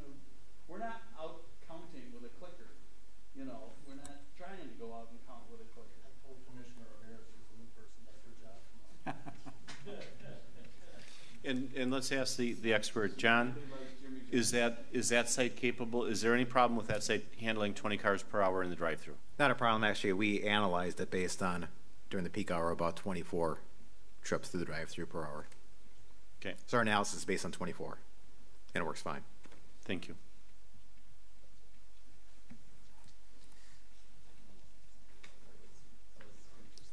So are we comfortable with 20 per hour maximum trips through the drive-through as in the CU? Yes, sir. I recommend 24, since that's what the study was. I think you said that was a safe medium. Well, I don't take issue with that, but let's go around the horn. Supervisor Fisher, 24? Yep, I'd call it 30 a day, and I'd be good with that. And I think this 30 an hour, excuse me, 30 an hour. Chance. You good with 30 a day? 30 an hour. 30 an hour. Okay, they analyzed 24. Why wouldn't we go with 24? That's the evidence. Well, I understood, but you have an expert that has presented substantial evidence. I'll answer. You asked a question, you deserve an answer. He said they analyzed it for 24. I think it works fine for 30. That's why I'm suggesting 30. Supervisor Durr. 30. Supervisor Wolf. 30 is fine. Commissioner Miller. I'm 24, but I'm in a minority, obviously. Are there any other issues we need to address prior to closing the public hearing? There are. Please. So I mentioned the sign. So letter E would be the sign that says left turn only. And we didn't talk about the speed table yet.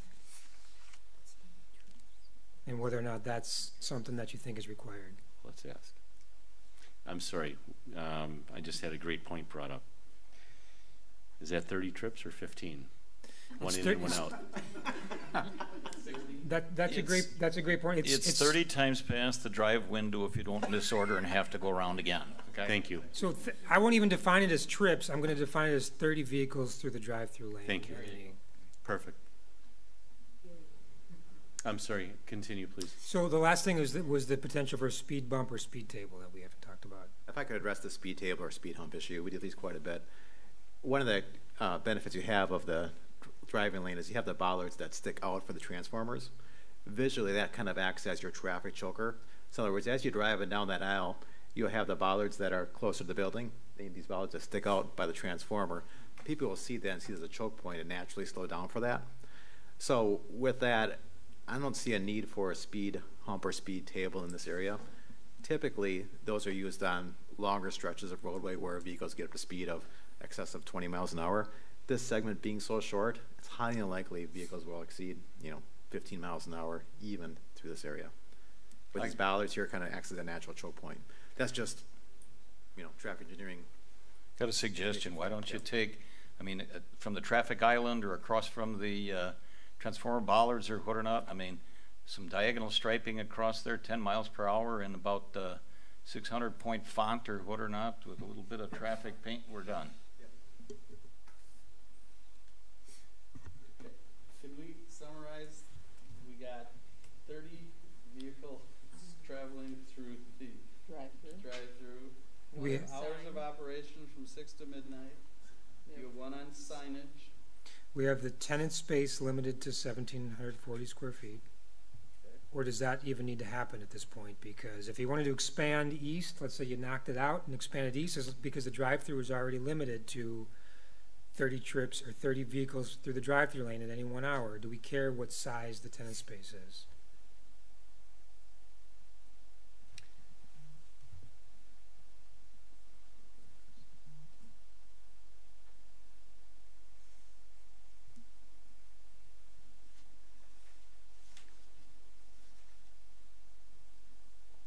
I don't, because it's not going to change the drive-through. Drive-through is going to produce what it produces. Well, but it's dependent upon the square footage, as we heard, as long as there's a limit on how many, and we stick with that. I don't know if that's really a concern either. How many total trips? I want to make sure that I understand what you're saying. The 30 per hour through the drive-through window. Yes. Yeah. Okay. And then we don't care about the total count.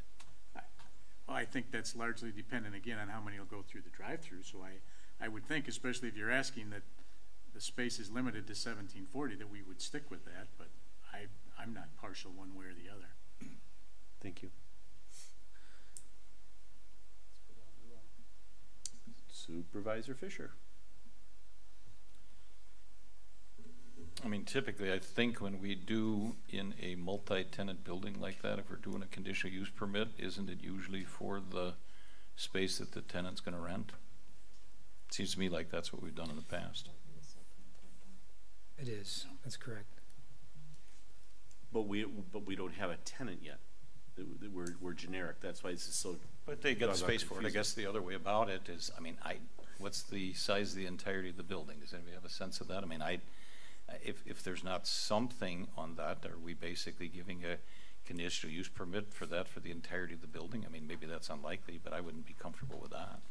No, but I think that space on the west end of the building is largely wide open, is it not? And you would be. It is today, and there's going to be a demising wall. We're estimating it 1740, but it might end up being 1780 or 1810.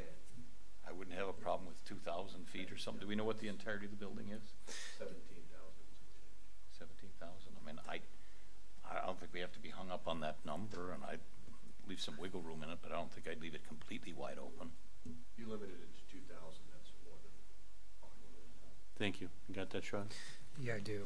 Supervisor Durr? Are we done with that? I think. I was back to the speed bump. One of my primary concerns for putting up anything that I would consider a full traffic restriction is that there's going to be a certain population that use this back that become very, very comfortable with it. And when people become very, very comfortable with anything, especially as it relates to traffic and travel, they know what is the faux choke point, and that has a tendency to really significantly pick up their speed. So when people drive through a parking lot that they drive through every single day, they go faster because they know that it's only stripes. They don't really care if it says 10 miles an hour, and they know exactly where the protruding bollards are. And the very nature of the type of place that we're looking at is people who are going to be a regular population of that area. So that's one of the primary concerns I have about something physical to slow traffic down back there. So you'd be in favor of a speed bump or speed table? I would. I could live with one. Doesn't need to be a table. It could be a bump. I'd leave that up to the petitioner right in the area of the island. Thank you. Supervisor Fisher, we'll go backwards. Yeah. No, I wouldn't be in favor of that. I don't typically see those type of things in these kinds of applications, so I'd be opposed to a speed bump. Supervisor Wolf? Yeah, in that length, I don't think I would need a speed bump either. Okay, I would be in favor of speed bump or table. Commissioner Miller? I also. And Commissioner Flanagan? I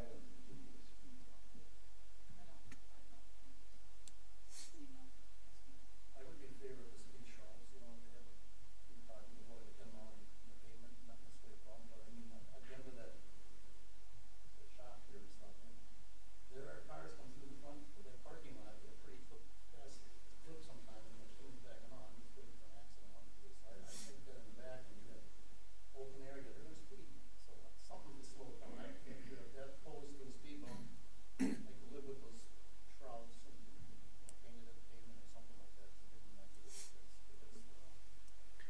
Okay, here's your legal problem. You will need to get an expert in here to tell you that that's more than just your opinions as to why this is a reasonable condition to be placed on. You have to present substantial evidence to add a condition. I'm just telling you the law. I didn't write it, but you all looked at it, and your opinions and the citizens' opinions don't carry the weight. So if I drive over there tomorrow and start at the east end and put my foot on the gas and monitor how fast I'm going on in the middle, that would be substantial evidence of what I can get to up to speed at in 130 feet.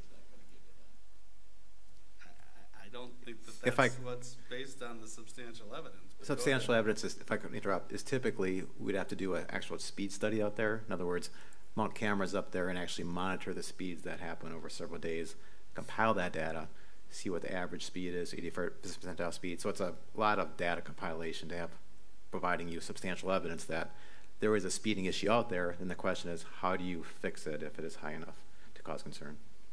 But you won't know that until a tenant's in there, so you're just speculating that what it could be. So I think part of the problem that was brought up at the last public hearing is not necessarily the customers coming through, but the delivery drivers, you know, that are coming back there and ready to go on their next mission. All right, here's a question. If in fact there were a speeding problem in the back of the building, would a speed bump or a speed table in the area of where the transformer is and the bollards that stick out, would that solve the issue? Well, let me just back up a little bit. The reason why people speed, especially in this area now, is that it's an open roadway. There's no parked cars close by. There's not a lot of friction, so to speak. With the site plan you see here, when vehicles are parked along here and when it's a tighter area, people naturally slow down because there's more friction, there's more things going on, there's more pedestrians and more cars. When it's wide open is when people tend to speed or pick up speed. In this case, my personal opinion is a speed table or speed hump is not needed. The question is, will it work? Yes, you have traffic slowing down for it, but the problem is that in this shorter area, they're not going to be getting up to substantial speed where it's going to have a huge impact anyway. Understood, but since there's concern from several either board members or commission members, if it would solve the problem, and if it's not a great expense, would the petitioner be opposed to it? And your expert opinion is that it would, in fact, solve a speed problem, correct? So then we don't have to come back here again at some future point with another public hearing and adjourn the public hearing and come back so that you can do a traffic study. I don't think anybody wants to. A bigger question is, what do you consider speeding? How fast? Because let me put it this way. A speed hump is one thing, a speed table is another thing, a speed bump is another thing. They all serve different purposes and slow down traffic at different levels. Not to complicate things, but just so you're aware, there's a lot of different applications that can be used depending on what your concern regarding the speed actually is. So at the end of the day, let me rephrase my question a little bit differently.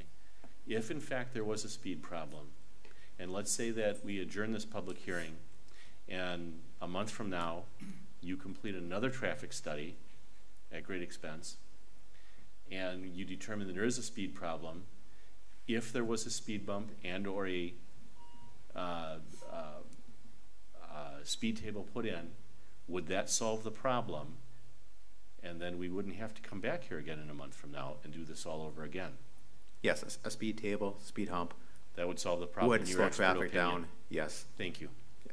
The question that I would have, that I think that begs, is whether it's reasonable or not. Then I think it opens the door to the question, should there be speed table or speed bumps in the front parking lot? I mean, there are oodles of parking spaces in the parking lot adjacent, part of which this complex uses. Are there speed bumps or speed tables in any of the rest of that parking lot area? And if there aren't, I mean, how do we justify impose, and maybe there's reason for it, how do we justify the requirement to put them there in the back if they're not in the front or any place else on the site? I guess I'd look at that pretty easy. Most people pull into a parking lot forward, most back out when they're leaving. I think that there's a great deal more awareness of that happening as you're driving for most drivers. The other side of that would be people in a hurry to get to the drive-through, get their order in. They've got their order and now they're heading back to work or wherever. I just don't think. Okay, I think but then once they got their order in, won't they come wheeling around the southwest corner there and hit about 40 miles an hour by the time they get out to the east end of it? I mean, if you're gonna make that argument, I'm in a hurry to get back to work. Well, if you want to make that argument, I'm not going to make that argument. There has been some concern about people in the back, and primarily from people that are walking out of those doors, a car speeding by at 20 miles an hour and getting whacked when they walk out the door as they're heading home from work. And I think you pulled the group, and at least my count of it, I think there were not more people in favor of it than there were against. That was my take.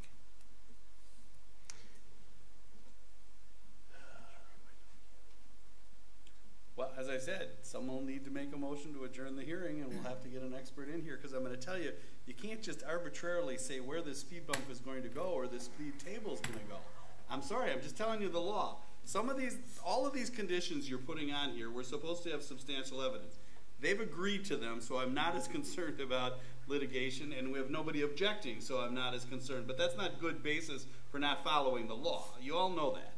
But I'm telling you, if this is one they're not agreeing to, and I respect that they've made it very clear they're not agreeing to it, I'm telling you, those cars have to back out of those parking spaces. You haven't even talked about the effect on where the speed bump or the speed table is in relationship to people pulling in and pulling out of the parking spaces.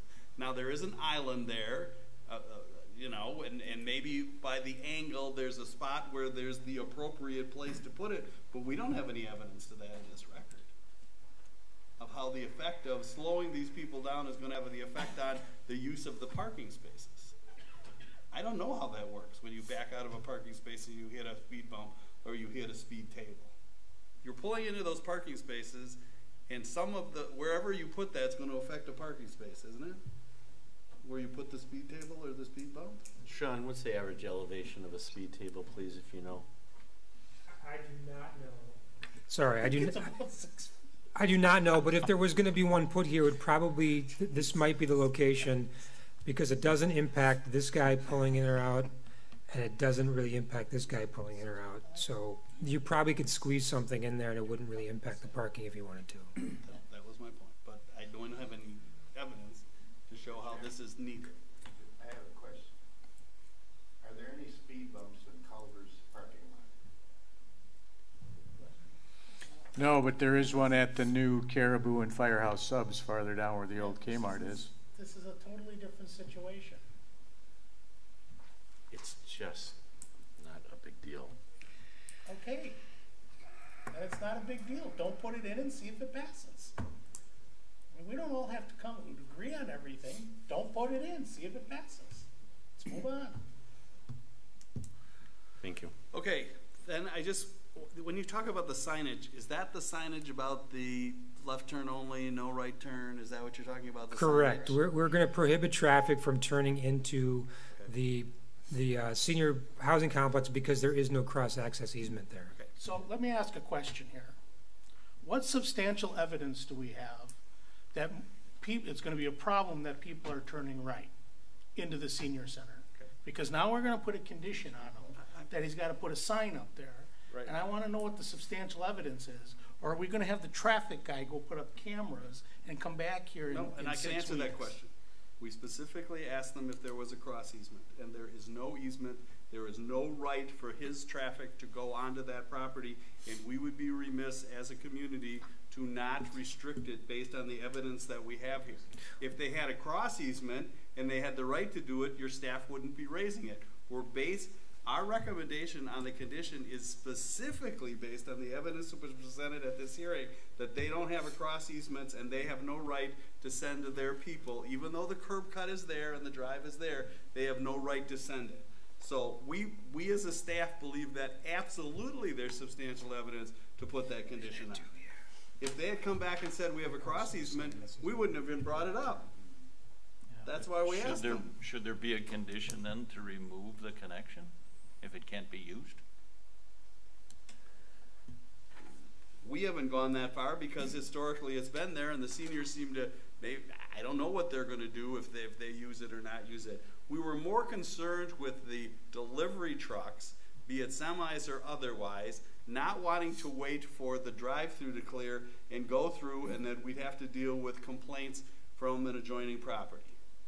And so I guess, Mr. Dorr, I believe there is substantial evidence to justify having that condition based on no cross easement. But whether you want to close it or not, we didn't go that far as a staff. We don't know of a problem now, but you certainly could say you might want to get input from the neighbor if you're going to close it. But that's up to you. Going, I guess, a step further, if that is marked or not, if that's substantially employee parking back there, can the employees who park in that gray area, can they turn right and go back out? No, no one can turn right. They don't have the right to turn right and go out, and that's why, based on the evidence, everyone has to turn left. No so right it's turn. Not just trucks? No, but our big concern when we talked about it at staff was trucks not wanting to wait for the drive-through. That's what led. I understand that, but we're not going to put a condition then. We're going to put up a sign that says trucks don't turn right. We're saying nobody turn right. Nobody turn. No, Thank you. no right turn. Left turn only. Left turn or right turn. Okay. The last one I have, and this is more for the chief or for those of you, what do we do about the fire lanes? And do we need a condition that there is no fire, that's a designated fire lane on the front of the building and the east of the building, and there can be no parking in the fire lanes? Now that's the law, but normally, and we would deal with it on a site plan, but the chief has made it very clear this is very important because we're losing the fire lane in the back. That was the impetus for the discussion. Just so you know, why were we even talking about this with the chief? There is a fire lane in the back. That fire lane is going away. It is now parking for vehicles. The chief said that's fine because the real parking lanes, and again, maybe I'll get it right this time, chief, but you'll correct me if not. The real fire lanes for where the hookup is the east and the front. And regardless if there was a fire lane in the back, that's superfluous to a certain point, and it's okay to get rid of that fire lane because you consider the fire lane the front and the east, where the water hookups are and things like that. Does everybody understand that that's the basis? So do we need to put in there that is the fire lane, a designated fire lane, and there can be no parking? The chairman brought up in our conference this morning, we have no say over the east side, really. There's purportedly an easement there, and nobody can park in that easement because everybody uses it. But it's not even in the town. We think it's in the city. So I'm not as concerned about the regulating something that's off of the site plan. If you follow me, their sidewalk goes almost up, if you blow that up, their sidewalk goes almost up to the lot line. So the east side is just the east side. So let's make it easy. Chief Buchholz, could you come on up for a moment and just address whether or not you need a no parking fire lane painted in the front parking lot area between the stalls, please? The front drive is by law considered a fire lane, whether it is marked or not on any commercial building. So it isn't required. Many places do it as a courtesy. It lets people know, like delivery trucks, that they can't park there and make deliveries. It's a condition you could put on. It'd be nice, but by law, it's required to be a fire lane, and they really can't do anything there anyway. Supervisor Radke, as a professional in that industry, would most of those delivery drivers know they can't park there, that it's a fire lane by law? Any of my delivery drivers would never go through the front anyway. There would be no reason to bring a semi in the front. Thank you. Thank you. The UPSs and the FedExes of the world, they all will go there, regardless of what it says. they'll double park anywhere. The fire connection to the building, it is sprinkled, and the fire connection to that building is on the northeast corner facing out towards the east, and that's where we would park. That's where we have access to the fire hydrant, and we would definitely use that east end. Thank you.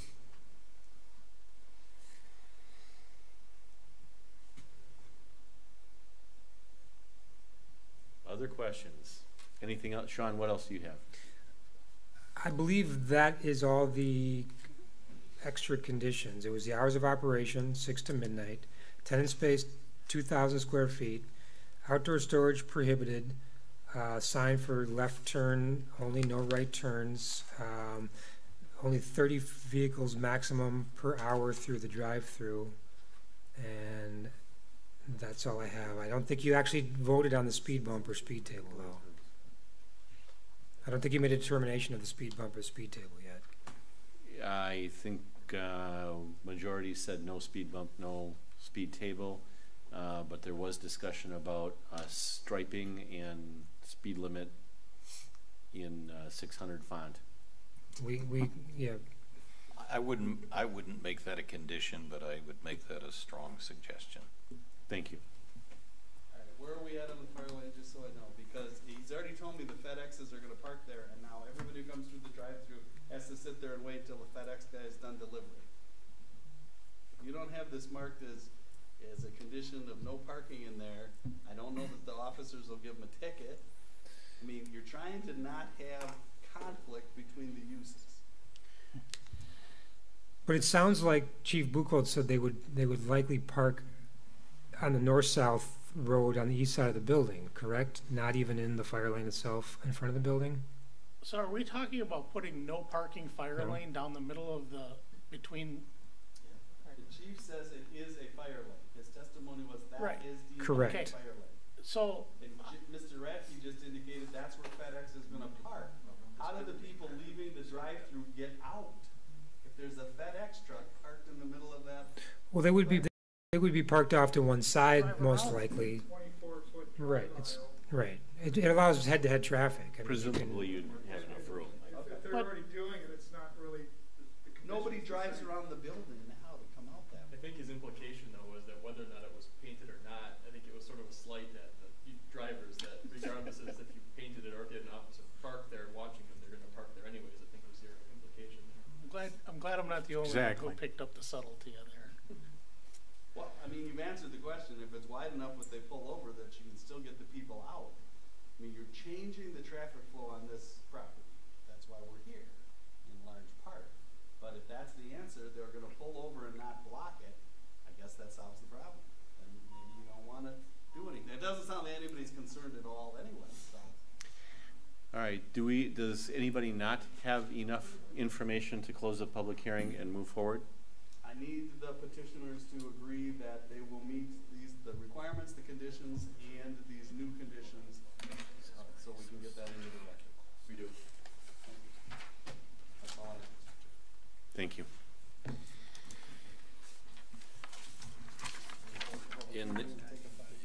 In that case, let's close the public hearing. We're going to take a 5-minute break, which is well deserved.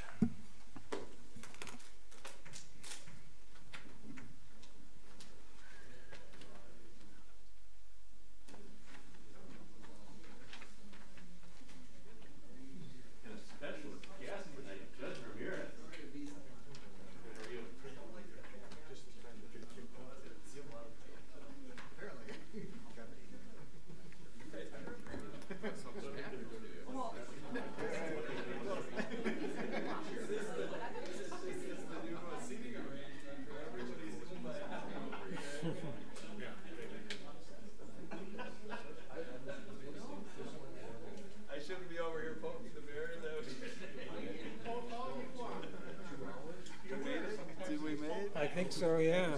I think so. I don't really care. I just want it discussed. Yeah, I just have to have an answer, yeah. You know, so that if McDonald's or Starbucks or something. I agree, yeah.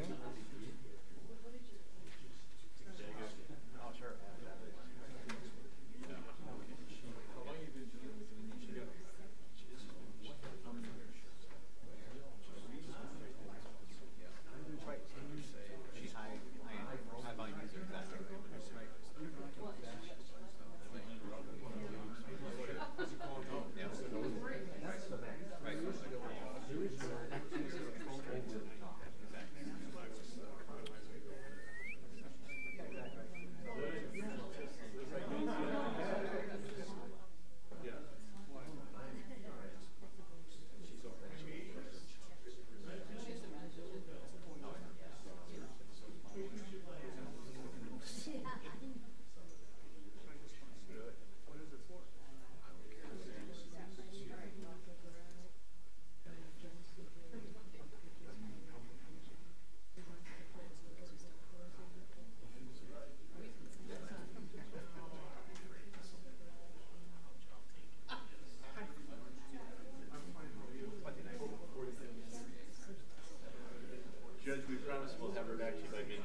This is me. I would love one. Thank you. Chris, no?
All right, at 8:40, we are back in session. Public hearing is closed.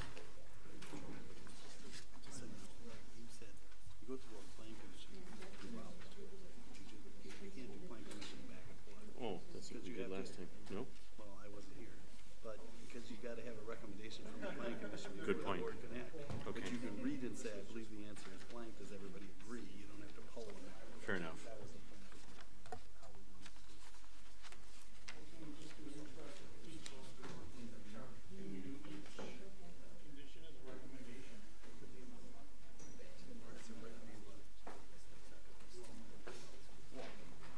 No, the statute says that you're supposed to finish the CU. The ordinance says, well, apparently when I'm not here, we don't follow good habits.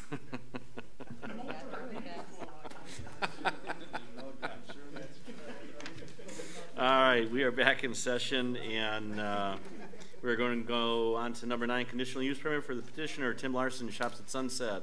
Location is South 30 West 24896 Sunset Drive. Tax keys WAKT 13359420002. And this is for the Plan Commission members. We're going to go through your decision matrix. And start with page 2 of 6. Seriously, 6?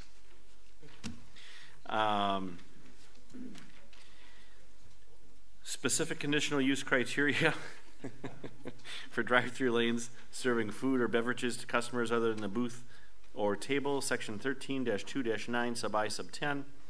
A, the location and site plans and plan of operation shall be submitted for approval per section 13.2. Is it a conditional, is the condition requirement applicable?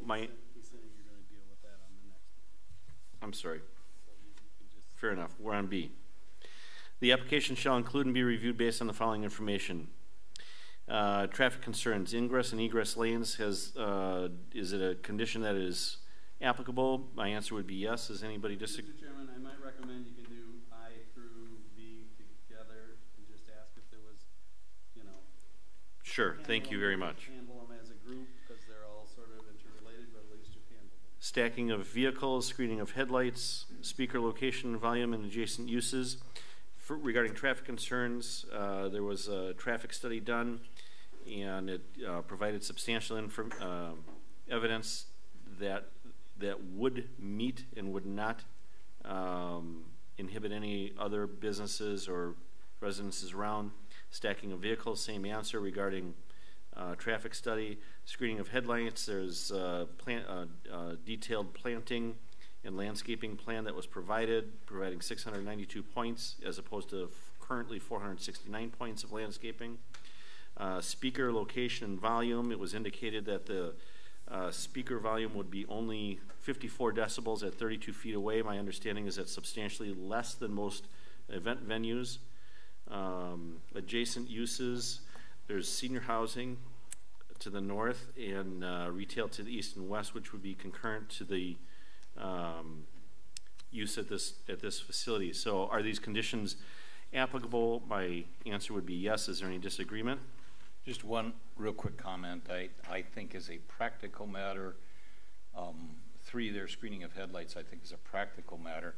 That's arguable because I went by there tonight. There's virtually no screening in any of those other parking stalls, but I think they have provided evidence they can comply with it, so I think that's a moot point. Thank you. I think we should note on the stacking of vehicles, they presented evidence on how the stacking works at McDonald's and other businesses. I just think if anybody has anything to add about substantial evidence that was significant to you, that's always helpful in the record. The chairman's iterating the ones that he remembers, but if there's something else like Mr. Fisher did that, you know, this is your opportunity just to comment, and we can do them all as a group. And anything else, well, this is really is the condition. Are the requirements applicable? And I think the answer is yes. They all apply, you know, to this situation. So this is just for the planning commission, correct? Correct. Has the applicant provided substantial information on items I through V? And my answer is yes. Is there any disagreement? And C, any substantial evidence to the contrary been provided? The answer is no, unless there's any disagreement. And is the condition or requirement, has it been met? And my answer would be yes. And on to page 3 of 6, site plan of operation criteria. The site plan application is complete and meets the intent of the ordinance. My answer is yes. The plan of operation is complete and meets the intent of the ordinance, and my answer would be yes. General architecture principles and criteria as established in 13.2.4 sub E and sub F are met, and the answer is yes. Landscape standards have been met, yes, as per the planner, and the 692 points versus 496 points.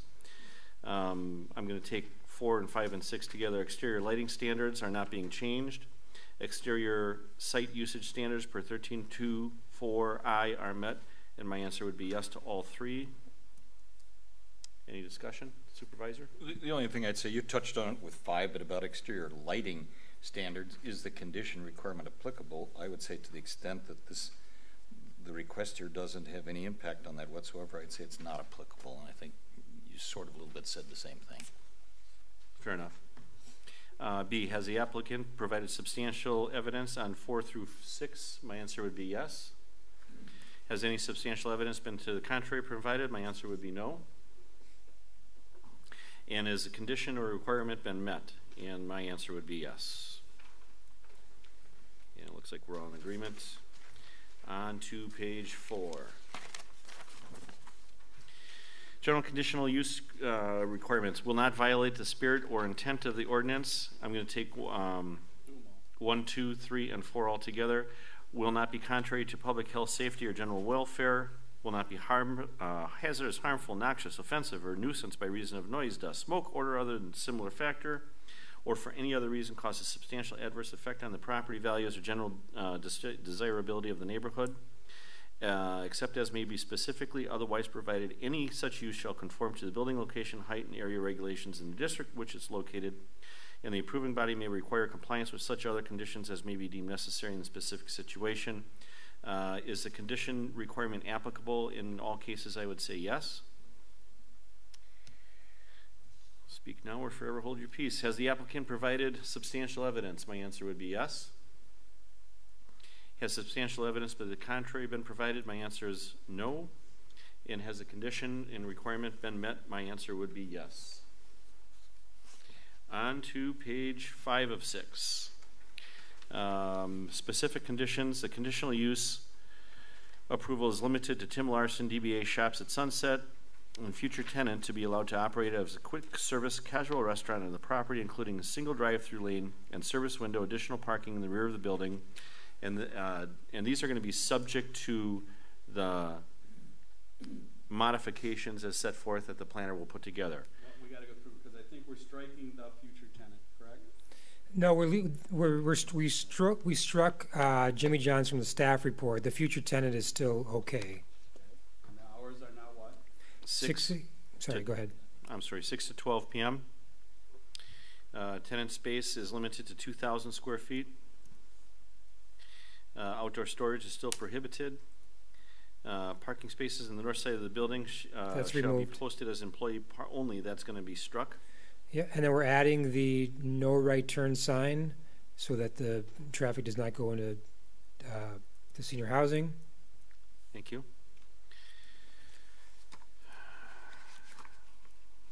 And then we're also limiting the drive-through to no more than 30 vehicles per hour in the drive-through lane. And number 4 is your standard conditions, correct? Correct. So are these conditions applicable? And my answer would be yes. Has the applicant provided substantial evidence to the aforementioned? My answer would be yes. And has there been any evidence to the contrary provided? The answer would be no.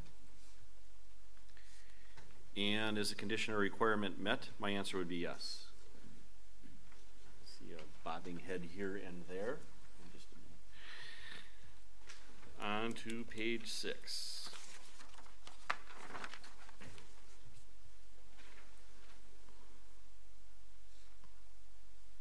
From the Plan Commission, is there a motion to approve?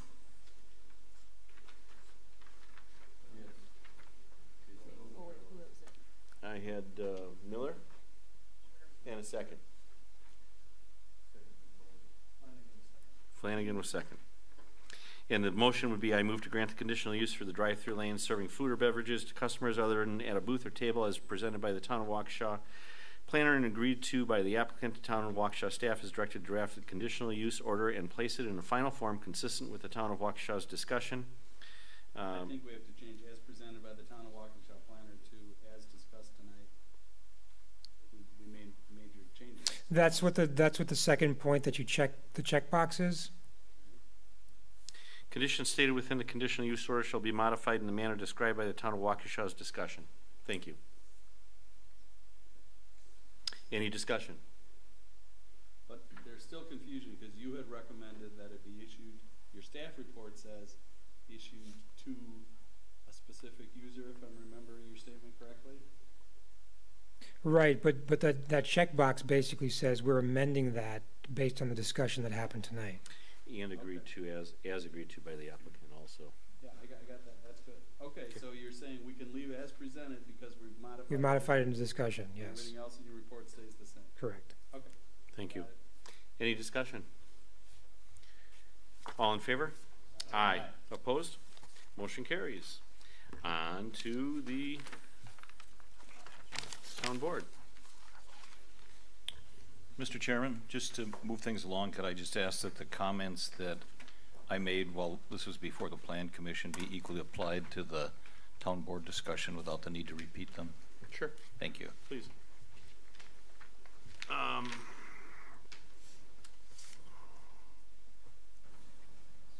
If there's no objection, I would like to take on page 2, I through V, all at once. Traffic concerns, stacking of vehicles, screening of headlights, speaker volume, adjacent uses, all at once. Recommendation from the Plan Commission was to approve in a yes, yes, no, and yes. Any objection from the town board?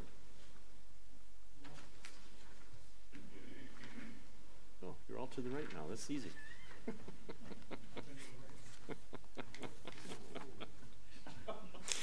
On to page 3 of 6, site plan, plan of operation. The site plan application is complete, meets the intent. The plan of operation is complete and meets the intent of the ordinance. General architecture and principles and criteria are met. Landscape standards are met. Exterior lighting standards are met. Exterior site usage standards are met per section 1324I. And the answer would be, for me, A is a yes, B is a yes, C is a no, and D is a yes. If there's no disagreement, we'll move forward.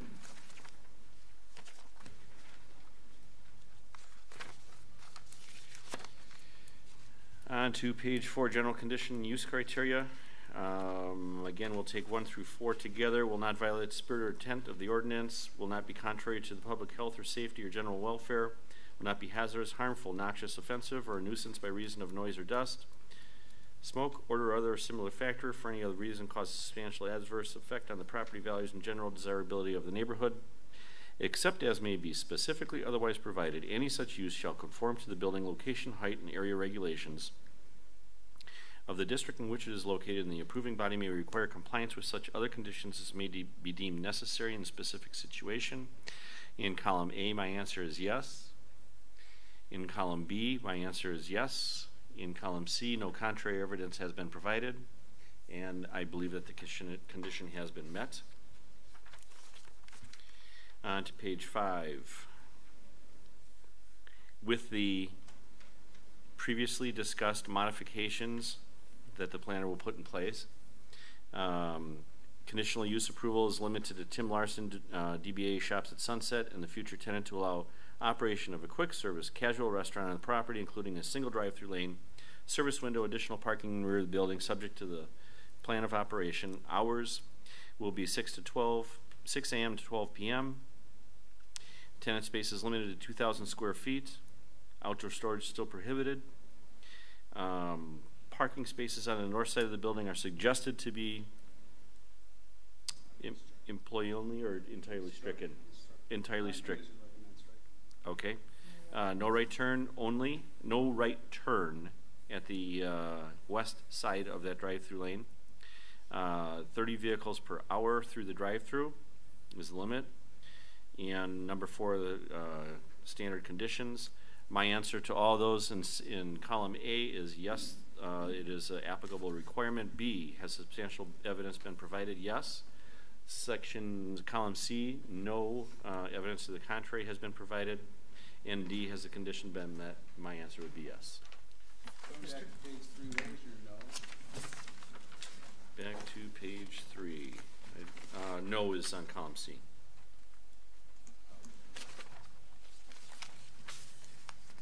Mr. Chairman, might I ask what substantial evidence has been provided that would allow us to limit the hours of operation from 6 a.m. to 12 p.m.?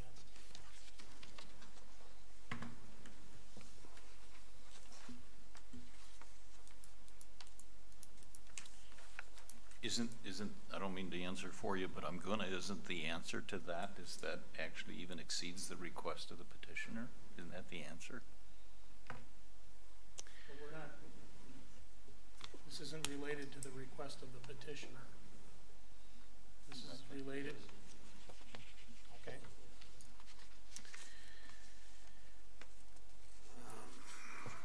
I mean, if the next person comes in,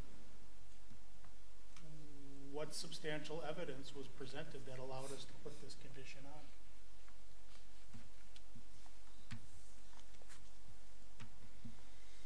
Counselor, any input? I don't know that there isn't. I don't remember any, Let me pose it as a question. Are you saying that we are not doing what we are dutifully bound to do if we honor or exceed the request of the petitioner? I mean, frankly, that doesn't make any sense to me. I mean, they ask for, I thought I asked the question, they asked for 10 a.m. to 11 p.m. and we're giving 6 a.m. to midnight. How could it be construed that we're trying to constrain it when we're giving them 5 more hours per day, 35 hours a week than what they ask for? That doesn't make any sense to me. I think that's the answer to the question. Well, that's not what the new law said. The new law didn't say if you give them what they ask for, you meet the new law. The new law says that they have to meet the requirements, they have to meet the conditions, and if you're going to add conditions, you have to present substantial evidence as a community. And I'm telling you, the law makes no sense. Everyone I talk to says the legislature, they have no idea what the legislature was thinking, because nowhere does it in the law does the community have to generally come up with the substantial evidence to add a condition. But that's what it literally says. And the supervisor's question is, where is there anything in this record that the community can point to that there's substantial evidence as the need for this additional condition? But we are exceeding their own request or their self-imposed request. That, frankly, that makes no sense to me whatsoever. Somebody asks for 10 to 11 and we're saying we give you 6 to 12, and somebody can say you're constraining them and didn't give them what you asked for. That doesn't make any sense to me at all. That's not the question. If the petitioner agreed to abide by the 6 to 12 time frame, they've presented evidence that they're agreeing to abide by that. They did do that. So would that satisfy that in your mind, Supervisor Durr?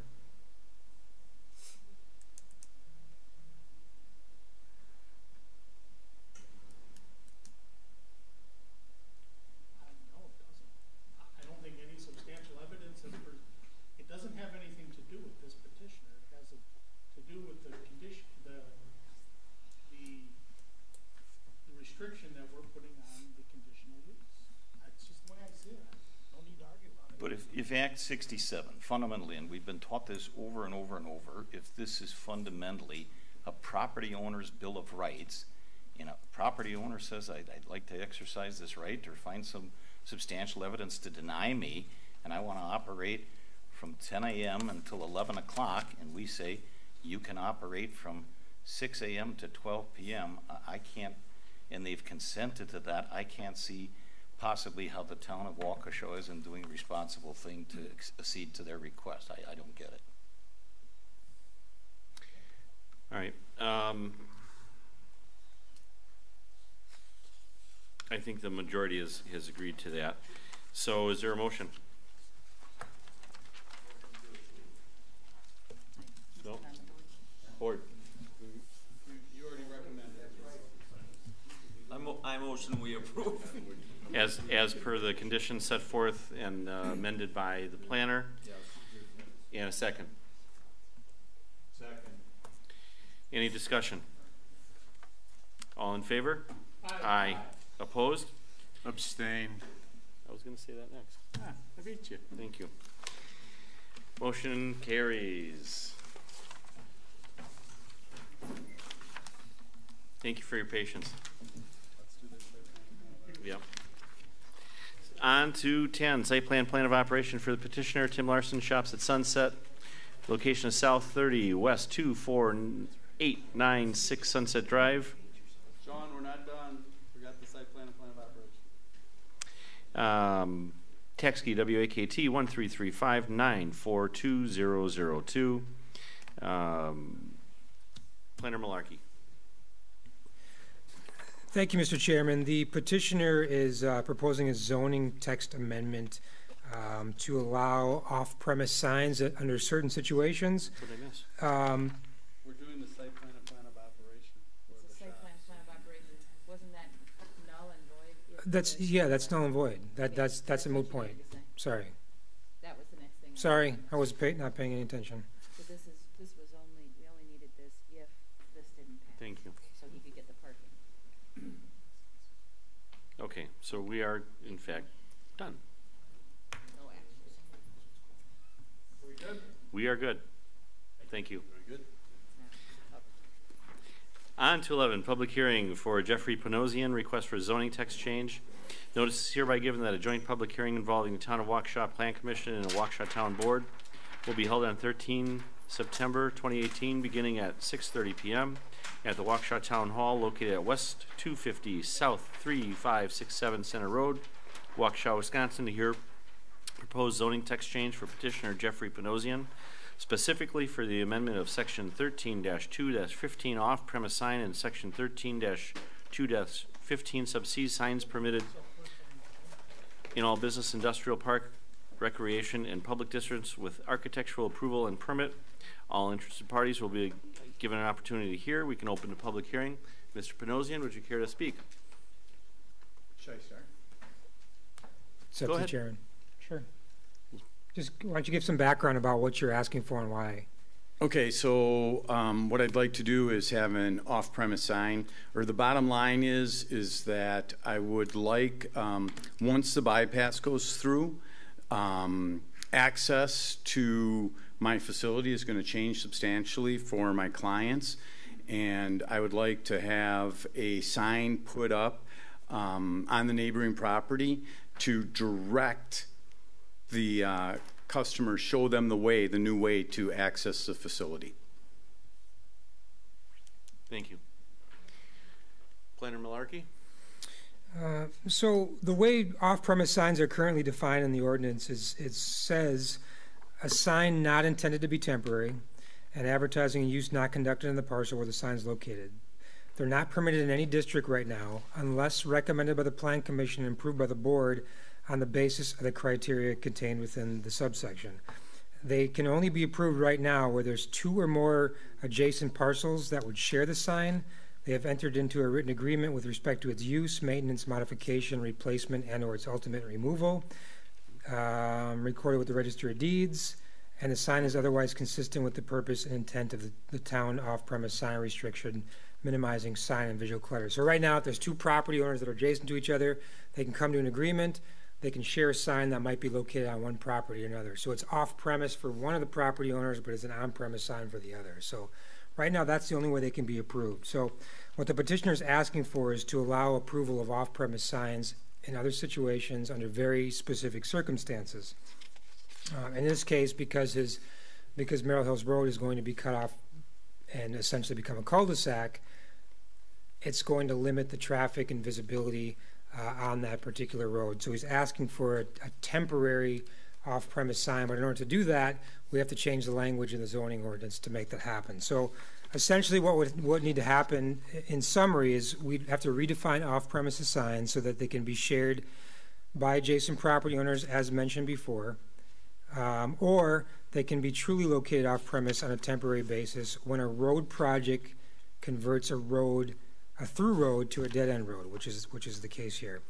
We would be limiting the size of off-premise signs to 64 square feet for all sides for a single user, or 128 square feet for multiple users. Currently, the limits for freestanding signs when they're on-premise for businesses is 400 square feet for all sides, so 200 square feet per side.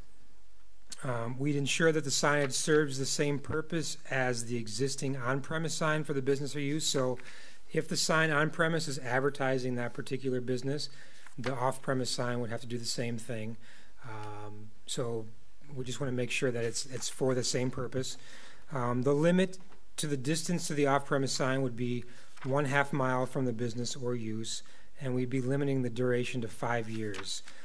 This would provide an ample time for any of the business's clients to learn the new route to the business, and for the business to market in other ways to overcome the reduced visibility and the traffic counts that they'd suffer from their through road becoming a cul-de-sac.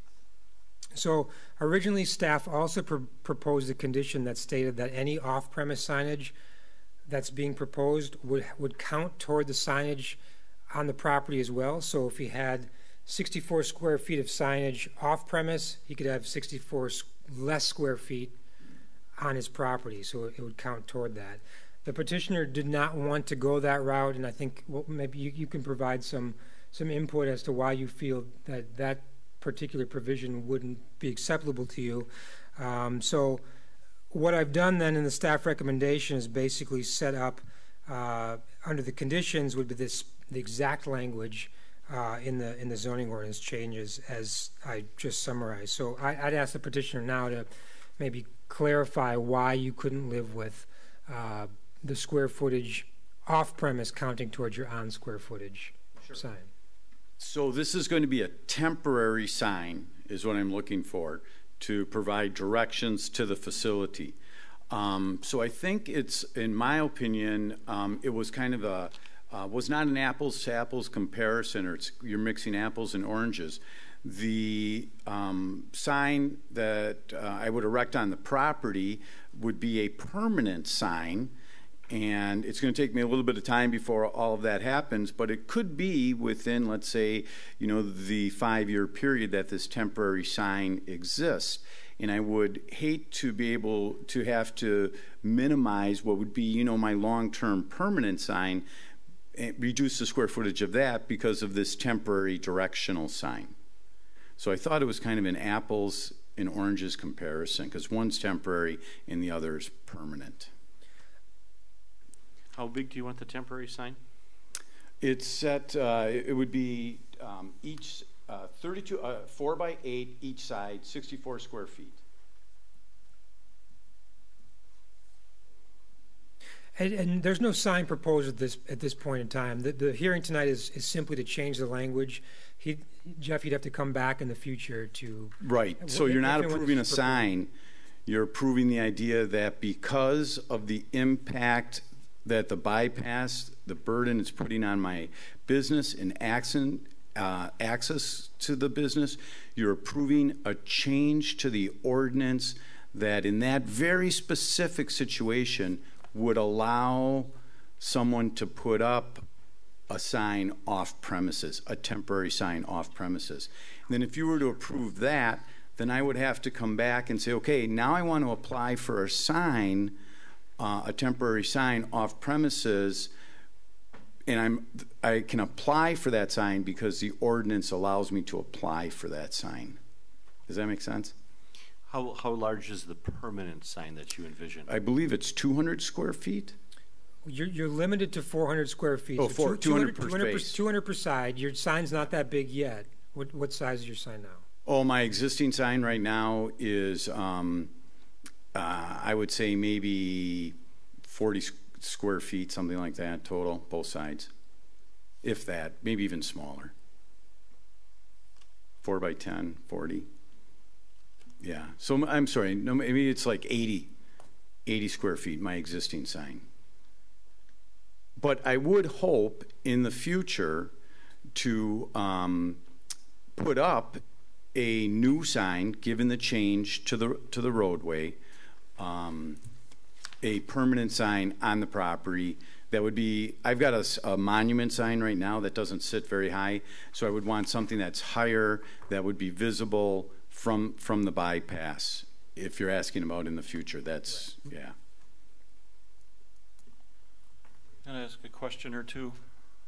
Please. One of it is, I'm not unsympathetic to your request, and I want to hear it may make some sense. I'm a bit concerned about I guess it's, what is it, paragraph 12, sub B, underneath it, it says off-premises sign may be approved where allowed, blah, blah, blah, and the road that fronts the use or uses has been or within 1 year will be converted from a through road to a dead end as a result of a road improvement project. I mean, I get that, and that speaks directly to your circumstance. I'm a little bit concerned about that as an ordinance thing. I mean, do we envision the possibility that we might have a petitioner come forth who would like an off-premises sign that can't exactly meet those conditions? I mean, that just sounds to me like that's written uniquely for your situation. So I got a little concerned about that. The other thing is, you have a location in mind. I know this is general in discussion. We have location in mind. Is it along the bypass, or are you at liberty to tell us that or not? Sure. Oh, thanks. You got a better map than I provided. Yeah, just the northeast corner of Merrill Hills Road and Sunset Drive is what I was told, out of the vision triangle near that intersection. Okay. I mean, another question is kind of completely out of the box, but that's going to be designated state trunk highway, is it? Is that correct? I don't know. And you mean Sunset? No, we're talking about Sunset. I'm talking about the bypass. Oh, the bypass. And what I'm getting to is, I mean, have you explored the possibility at all of getting a permit to erect it in the right-of-way? No, I have not. No, I have not. I mean, might be something to look at. Okay. Yeah, if I could erect a sign in the right-of-way, thanks for the idea. You talked about making a bigger sign on your property to begin with later on.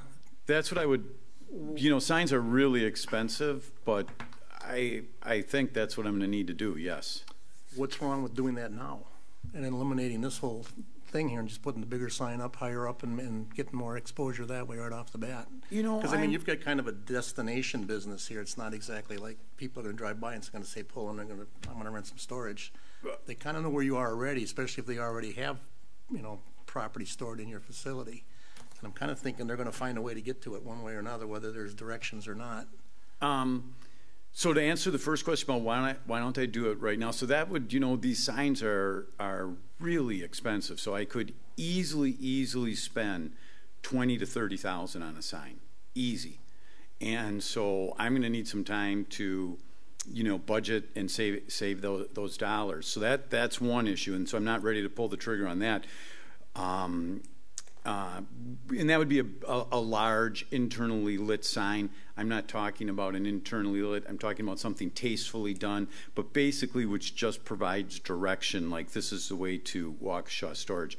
What I envision, or what I don't want to happen, is people sometimes visit my facility, towing a boat, towing a trailer, in a rental truck, and this is stuff that they maybe don't do a lot. They're not professionals, and you change the access to the business. They're really not there like a ton. And it's like, okay, I see it, but how do I get there? And then they're coming down Sunset. Maybe they're picking up speed, and they're going to remove the lights at the intersection of Sunset and Merrill Hills Road. And so I don't want them slamming on the brakes at the last second, or blowing past the facility, and now they got to somehow find a place to turn around. I just think it makes a lot of sense to put up a sign. I went through this before in Madison. I had a similar situation, and so we simply put up a directional sign, and it just made life a little bit easier for people. Does that answer your question? So I don't have the money I don't really want to put up a big sign right now. I guess I would be the one that would just say, go ahead and put something. I mean, it doesn't have to be a $30,000 sign. I mean, I don't have a on my property car either, but on your property. Yeah, no. So if I'm going to put up a big sign in the air that you can see from the bypass, and within the limits of the code, it's got to have big support deep into the ground. It's there, and if I'm going to do that, I want it to be internally lit. So you got to run, conduit to it and lighting to it. I just put one up, and it cost me $18,000. Sean, what's the maximum height of the sign? What would be the permanent sign? 25. 25 feet to the top. Okay. Yeah. So again, you put something up 25 feet in the air, and you get wind buffering it. It's like a big cantilever. It's expensive. my understanding is this is just a temporary sign, and after that point, do we have to renew it, or is it just No automatically renewal. expires and then we don't come back in and say, I want to renew it for 5 more years? Is that correct? It could be renewed for 5 years, but it's granted for 5 years at a time, at maximum.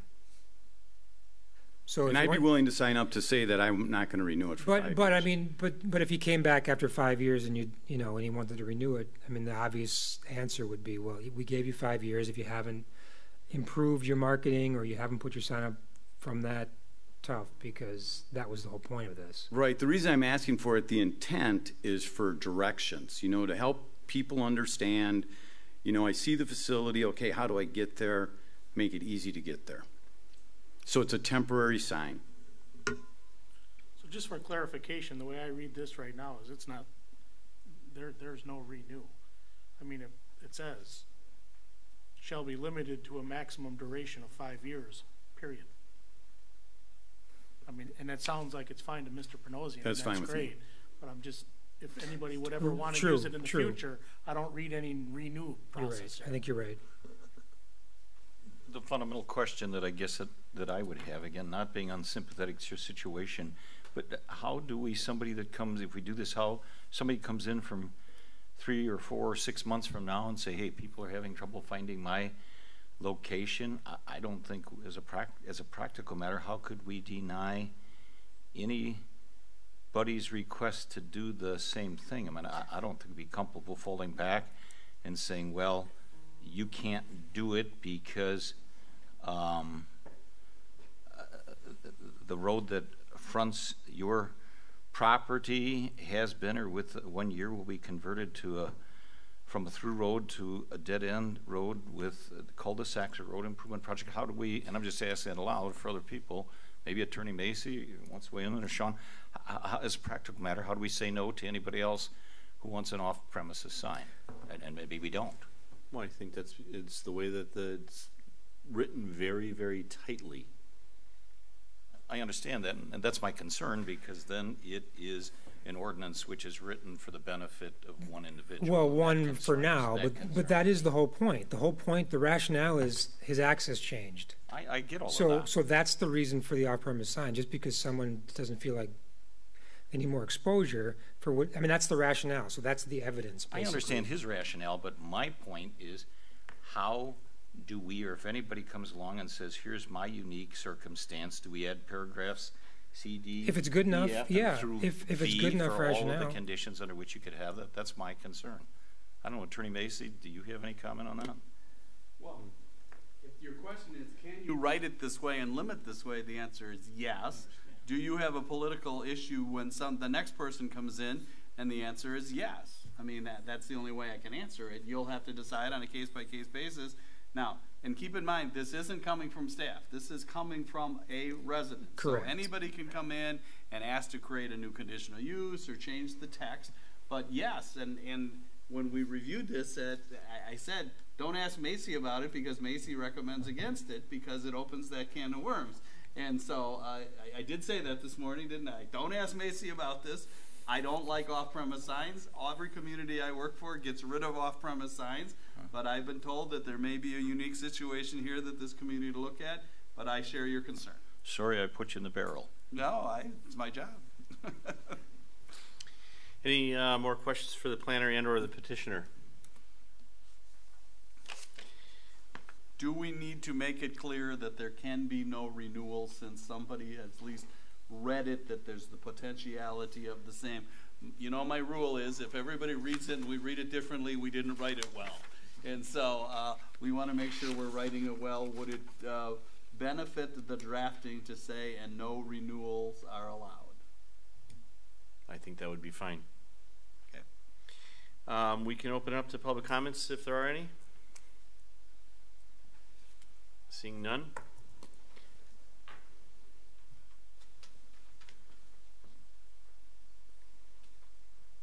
We can adjourn the public hearing and move on to 12. Zoning text change of 13.2.15 sub C sub 12 off-premise signs for Jeffrey Panosian. Discussion by the Plan Commission and Town Board. From the Plan Commission, is there a motion? I make a motion, we approve subject to the conditions you said. And a second? Recommendation. And this is for a recommendation to the town board, and that is also with the text change that Planner Malarkey will be putting in. All in favor? Aye. Opposed? Aye. Motion carries. On to the town board. Recommendation from the Plan Commission was for approval. Is there a motion?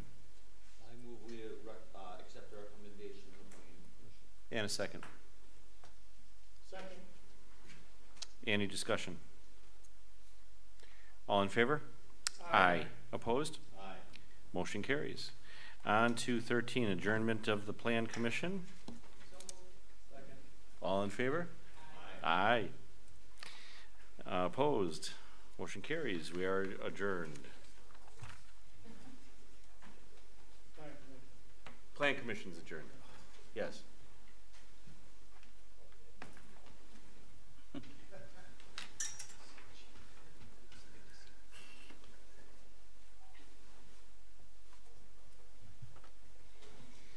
Your Honor, I kept my end of the bargain. She's home to you before midnight. He won't find you in contempt. Well, he might anyway, but just for fun. Good night, ladies and gentlemen. Have a good day. You too.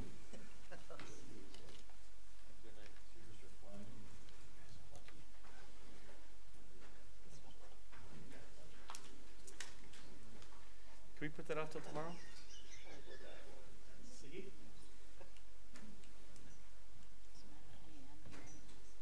Oh, yeah? Yeah, we'll do that. All right. On to 14, discussion of quorum rules and state statute 661001 sub 3. I'd like to make a motion for discussion of quorum rules and state statute 661001 sub 3. Second? I'll second. All in favor? Aye. Oh, wait, I'm sorry. It's getting late. My apologies. We have a motion and a second discussion. Thank you. So there's been some, from Supervisor Fisher, some accusations over the last couple of months about illegal activity by the town board on various quorum rules and the state statute listed. We've gotten legal opinion from our attorney that there was no illegal activity performed. And the last time we talked about this, I think a month ago, Supervisor Fisher had alluded to the fact that he was consulting with other counsel and that we may have still yet run afoul, and I'm just wondering if we have any update on that from Supervisor Fisher. Just want to make sure we stay on the right side. Yeah, the attorney that I've spoken to concurs with my point of view with regard to the quorum rules and with regard to compliance with state statute 661001 10013. Do you have any information on what attorney that would be or anything in writing to that effect? I don't have it in writing, and I'm not going to reveal the identity of that person at this point in time. Then it doesn't exist. My discussion right now, please. Excuse me. Go ahead.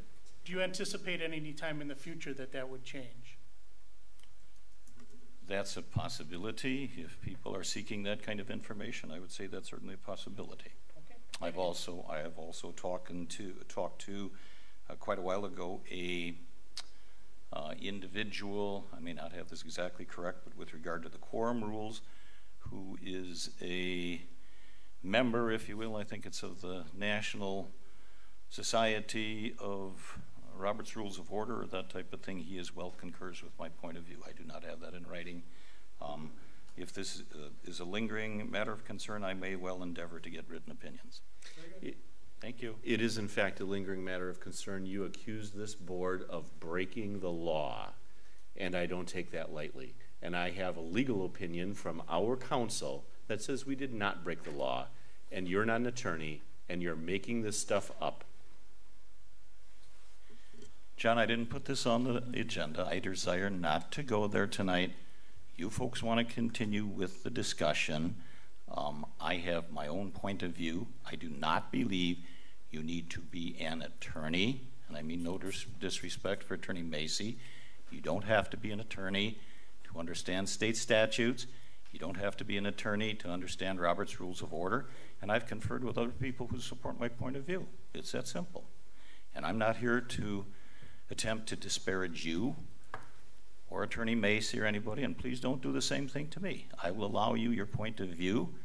Please, no more disparaging comments, and allow me my point of view as well. It's that simple. Wait a minute. You're the one that made the disparaging comments. You're the one that said this board broke the law.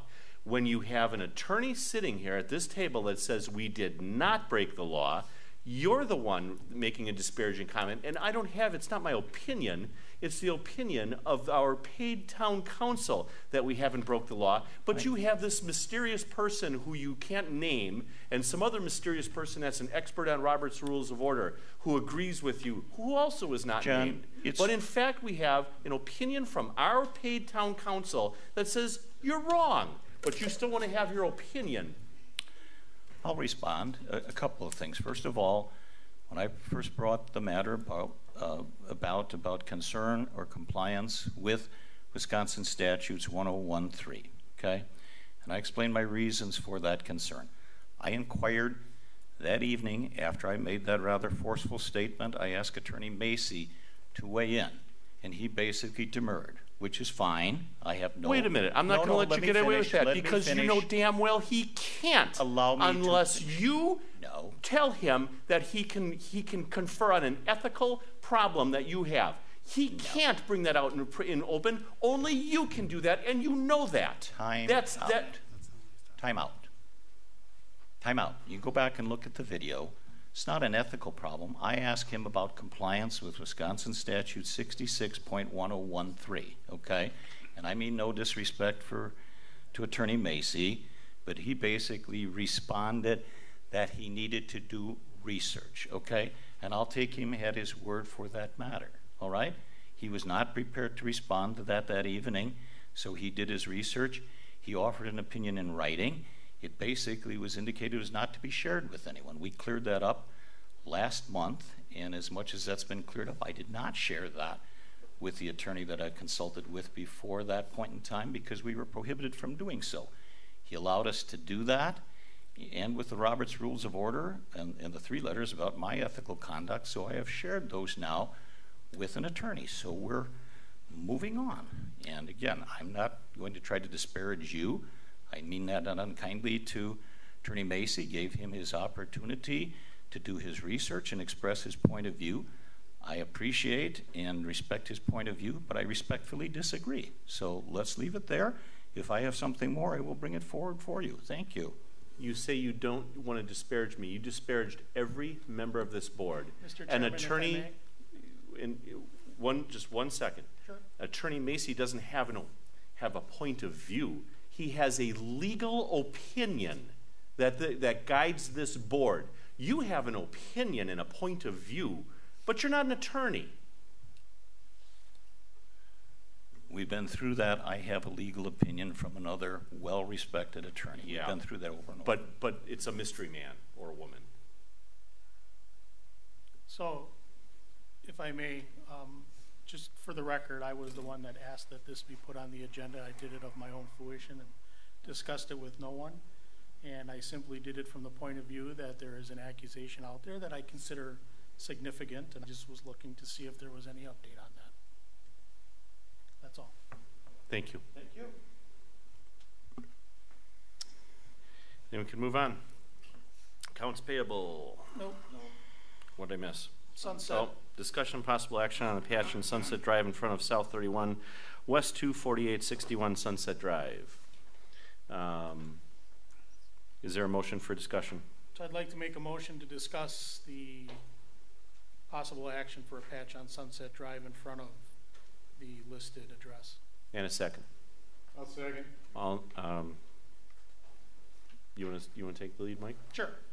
So about a week and a half ago, maybe 2 weeks ago, the engineer and the director of DPW brought to my attention that there is a portion of Sunset right up the road here, where the concrete is kind of overlapping itself. While in and of itself it's not a significant issue, it does create a substantial amount of noise, and on the south side of that street, it is residential and they are town residents. The engineer brought to my attention that he felt we could resolve this issue in one of three ways, all which would fall within the budget that we have already approved for road paving, because apparently the paving is coming in somewhat on the lower end of what we had anticipated for all of the reasons that we know about the undercutting and the backfill and all of those things. So what you have in front of you is three ways that we could address this issue. Close both lanes and asphalt it. The lanes would be closed for a few days, and we would close both lanes at the same time, rip it out, asphalt it at a cost of $14,375. It is a concrete road now, and so if we were to concrete it and close both lanes at the same time, it would be ironically very similar at $14,750. The downside to all of this is that it needs to be closed for a couple of more days to allow the concrete to dry, and that would be squeezing 2 lanes of traffic over into the center turn lane for a period of probably something between a total of 5 and 7 days. Or we could concrete it and close 1 lane at a time and do them, and because it's a little longer duration and more traffic control and whatnot, the price was quoted at $15,275. So those are our options. As it can be done within our current budget for road repair, I thought it would be a prudent thing to do, and I'll leave it to further discussion. Thank you. What's the issue with the road? Is that where the hump is on there? It's where the hump is, and primarily when the trucks and the semis go over it, it's loud, and it is there are residences on the south side of that street that have complained. Do we know what caused that? To me, it seems like it's during warm weather conditions, concrete tends to expand, and over time it can kind of expand into itself and kind of pop up.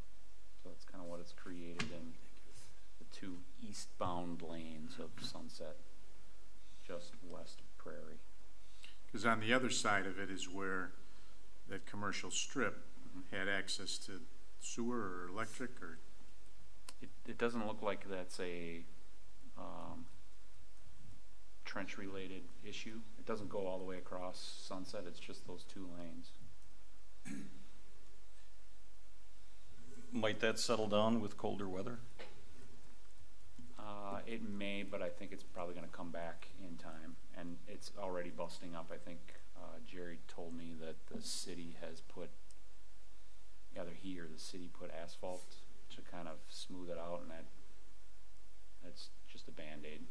Is the rest of the road there is concrete? Correct. Then other than cost, which doesn't look much different, what would be the reason, if we're going to do it, what would be the reason to patch with asphalt if the road is concrete? I think really just the timing of it. I think it can happen a little quicker with asphalt. You know, that can be a repair that can get done in about a day. There'll be some time for removals, and then it can probably get paved in about a day and a half. If it were done in concrete, it would be doweled into the adjacent pavement? That is correct. Thank you. If we asphalt it, they plane the problem area, or they dig that out, concrete it, and asphalt over that? Under all 3 scenarios, they're going to saw cut a portion of the of both lanes out, like maybe 6 feet wide for the width of those 2 lanes, and that will come out, and then we'll evaluate the base underneath to make sure there's nothing odd that's going on creating that problem. And if there is, we would fix that and then either pave it with asphalt or pour concrete. So if we go the asphalt route, the whole thickness will be asphalt? No, it'll be a little less. Typically with asphalt, They'll fill it in. they'll probably pave it in 3 smaller layers. I think we were calling for 7 inches of asphalt in 3 layers. Okay. We don't really know what the concrete thickness is out there. My guess is it's probably like 8 or 9 inches, and we would replace that in kind if it were concrete. Other questions? Just a reminder, it's between $5,000 and $25,000. You have to approve it and then give a Class 1 notice before you can sign the contract. I think we're attempting to do a change order to the project.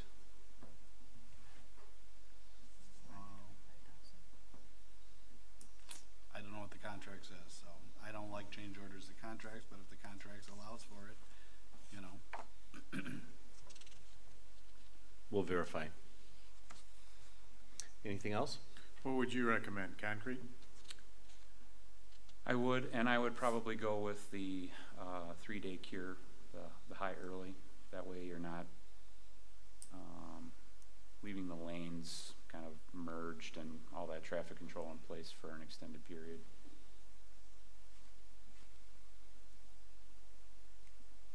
How much is the concrete? As it happens, I think it's, what, is that the cheapest version or the second cheapest?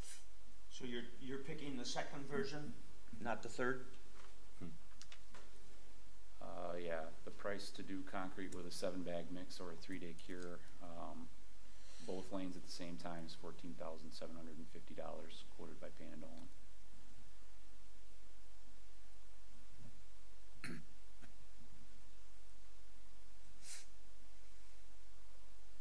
Other questions? In that case, we've got a first and a second. All in favor? Well, Yeah. we get a first and a second for discussion. Somebody would have to make a motion. For which option? Right. Thank you. I was just making an assumption of the 14,750. Is there a motion? I'll make a motion that we do the concrete 7-bag mix 3-day cure, $14,750. And a second. I'll second that. Any discussion? All in favor? Aye. Opposed? Motion carries. On to 16 accounts payable in the amount of $161,289.44. Is there a motion? Move we pay that amount. And a second. I'll second. Madam Clerk, a roll call vote, please. Chairman Merrick? Aye. Chairman, Supervisor Durr? Aye. Supervisor Fisher? Aye. Supervisor Radke? Aye. Supervisor Wolf? Aye. Motion carries. Lastly, motion for adjournment. I'll make a motion we adjourn. And a second. All in favor? Aye. Opposed? Motion carries. We are adjourned. Thank you, sir. You're quite welcome. A pleasure as always.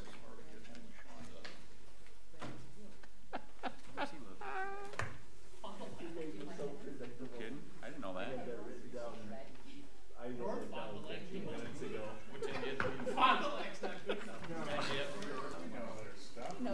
Who is gonna Wow. first? That's crazy. That's funny.